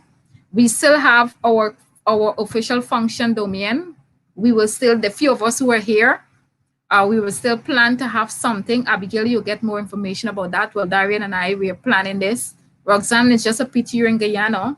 I mean, Dominique and Dimitri, who were here before, they're back in their country, but we are going to do something for ourselves, seeing that we have completely, well, officially finished school now. So we have our semi-grad ceremony, eat and have fun with COVID guidelines in place, mind you, right? I just want to say thanks to everyone, Mr. Small. When I sat down today, I was looking at my list again. You guys are so many, Drayson, Phil Bort, and Director Jason. And for some of those are just a few. I mean, some of these individuals, I would have already thanked them already. But in terms of my friends here on campus, there's so many of you who would have been, very supportive. But I want to particularly recognize my Guyanese friends, our Guyanese family. It's a different bond. It's a different rapport with us as Guyanese when we're here. Many times, I can't say 100%, but 90% of the times we support each other when it comes to our journey. Thanks to you, Roxanne Moses. There are times there are people when, I was short of money. Roxanne was one of them. I could talk it publicly now. I could say, hey, let me go. Roxanne, let me $100. No, let me $200. I need to get something done. And, that was sure up. Persons like Quincy DeVelt, he left 2019, graduated 2019. Julius Paul, my good friend Ewan Isaacs. I mean, like these are people who when we say in terms they got you back, yeah. And I am thankful for the entire Guyanese family. I mean, even the late Dr. Cummins. There's so many people, Dr. Wilson. I could just listen, guys. You will hear from me. You have heard from me, and you will hear from me again. Those individuals would have played a role, both in Guyana, those persons from different parts of the trees and the seas that would have sent their US dollars, and some persons would have sent Guyanese dollars. Some persons were not able to send any money, but they would have sent their moral support and, encouragement via text messages. And I am super, super grateful for you. And God has used each one of you to bless me in some way or the other. And I appreciate it very much. So let me hear you guys. Tell me your one sentence that you will encourage persons with.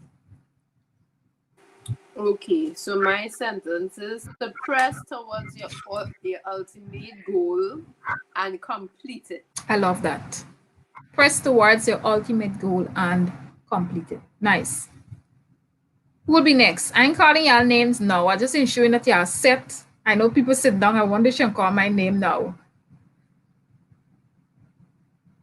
But if y'all take too long, what will happen, eh?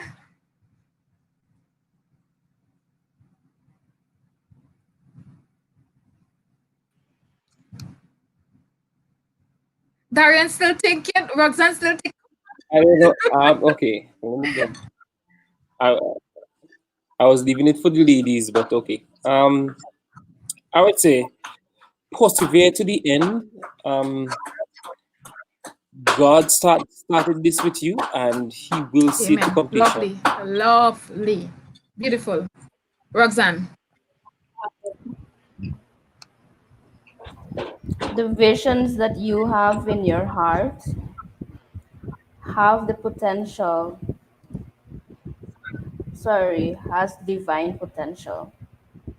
So don't think it's just not you, but God has placed it on your heart. So He will Amen. take you through it. Thank you very much, Roxanne. Darian. Don't underestimate your abilities with God, and don't always take on what other people have to say about you or what you should do. You within yourself, deep down, speak to yourself and talk to God as to lead you to where you need to be. Because sometimes even people who are close to you don't know exactly where you have to go. Beautiful. I love that.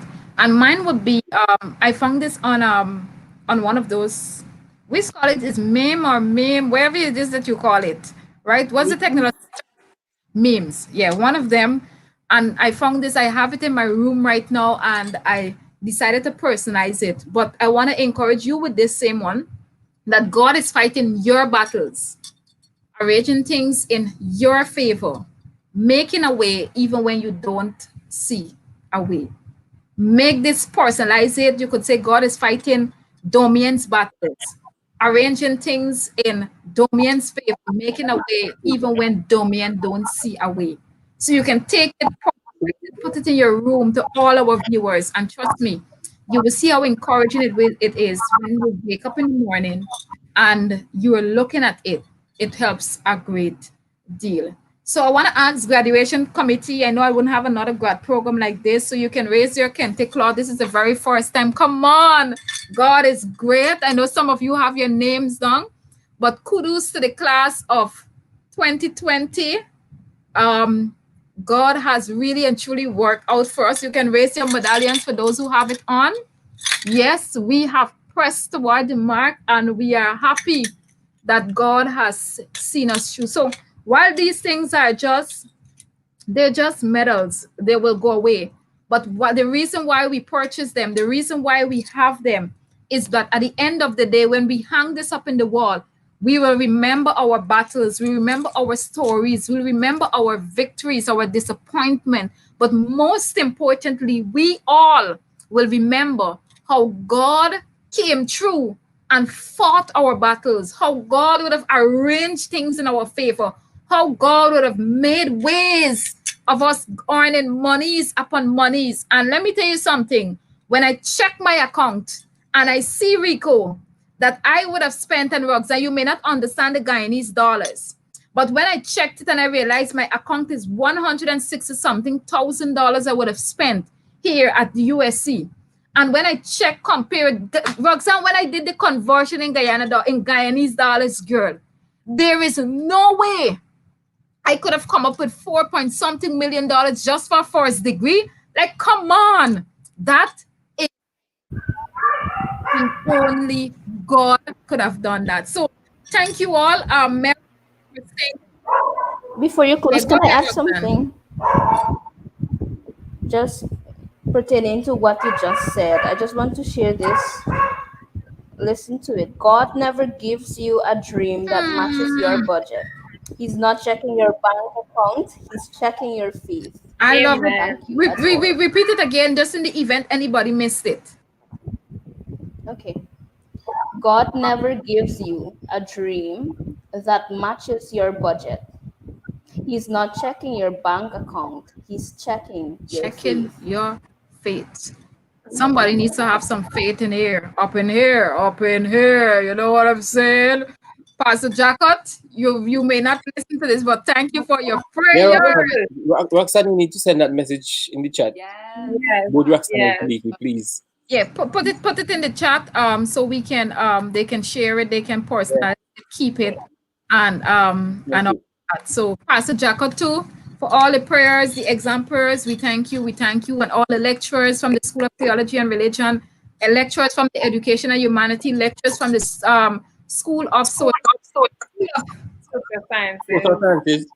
School of Science Social and Sciences, technology. Science and Technology that Darian is from. I know we didn't have any School of Business representative here today because they all, the girls I contacted, they were working, and I must commend those individuals who are back in their countries and they are working already. And Roxanne, all of us here, we're still unemployed. That's why we had the time to sit and talk today. But nevertheless, God will make a way for each one of us. He is still being, I'm looking right now at a bag of rice and a bag of flour that somebody would have sent. We have to share it up. It came for two of us, but we will share it to the few of us who were here.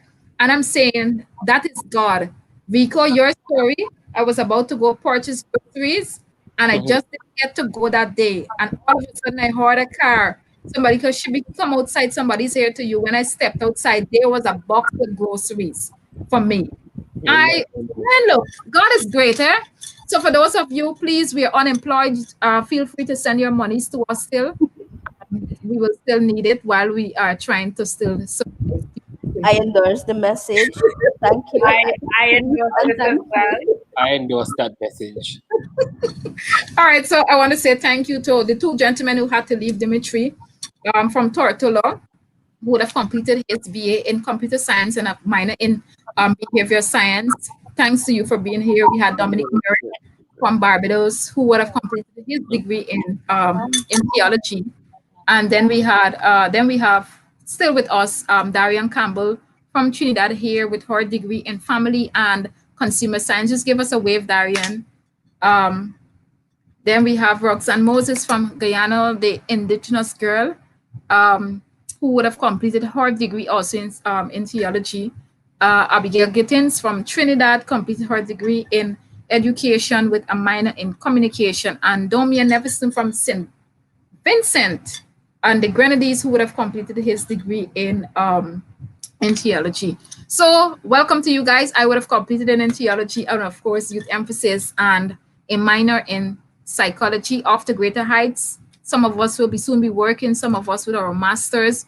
Wherever we are guys in life, I just want to just encourage you, trust God. And to all of our viewers, trust God, just like how we came through for us, leaving for our local places to come to a foreign land to study. God has helped us and he can help you too. And just to put up Mel's comment, this was really encouraging. Thanks for sharing your stories and experiences. God bless you all. Congrats again. Thank you very much, Mel. So as we close, Rico, can I ask you to just give us a covering prayer? Thank you very much. Okay. Let us pray. Heavenly Father, Lord, we want to thank you, God, for giving us this opportunity where we could have shared our experience. We pray, oh God, that even as we leave, Father, your love and your kindness will shelter us and that we'll continue, Father, to spend time in your word, spend time with you, and you will continue, God, looking over us. For those, oh God, who would have been tuned in, listening, Father, I pray for them as well. I pray that you'll be with them. There are those that are continuing school, those that want to start. I pray that you will be with them, that you will give them the strength and help them to see, oh God, that faith in you, oh God, will help them to finish, to complete their schooling, their education, and they will give you all the glory, all the praise. We thank you and we praise you in Jesus' name. Amen. God bless you all. And I'm going to see you again on Wednesday, God's Spirit Live. Do take care. Bye to you, all my friends. See you all. Bye. Bye, everybody.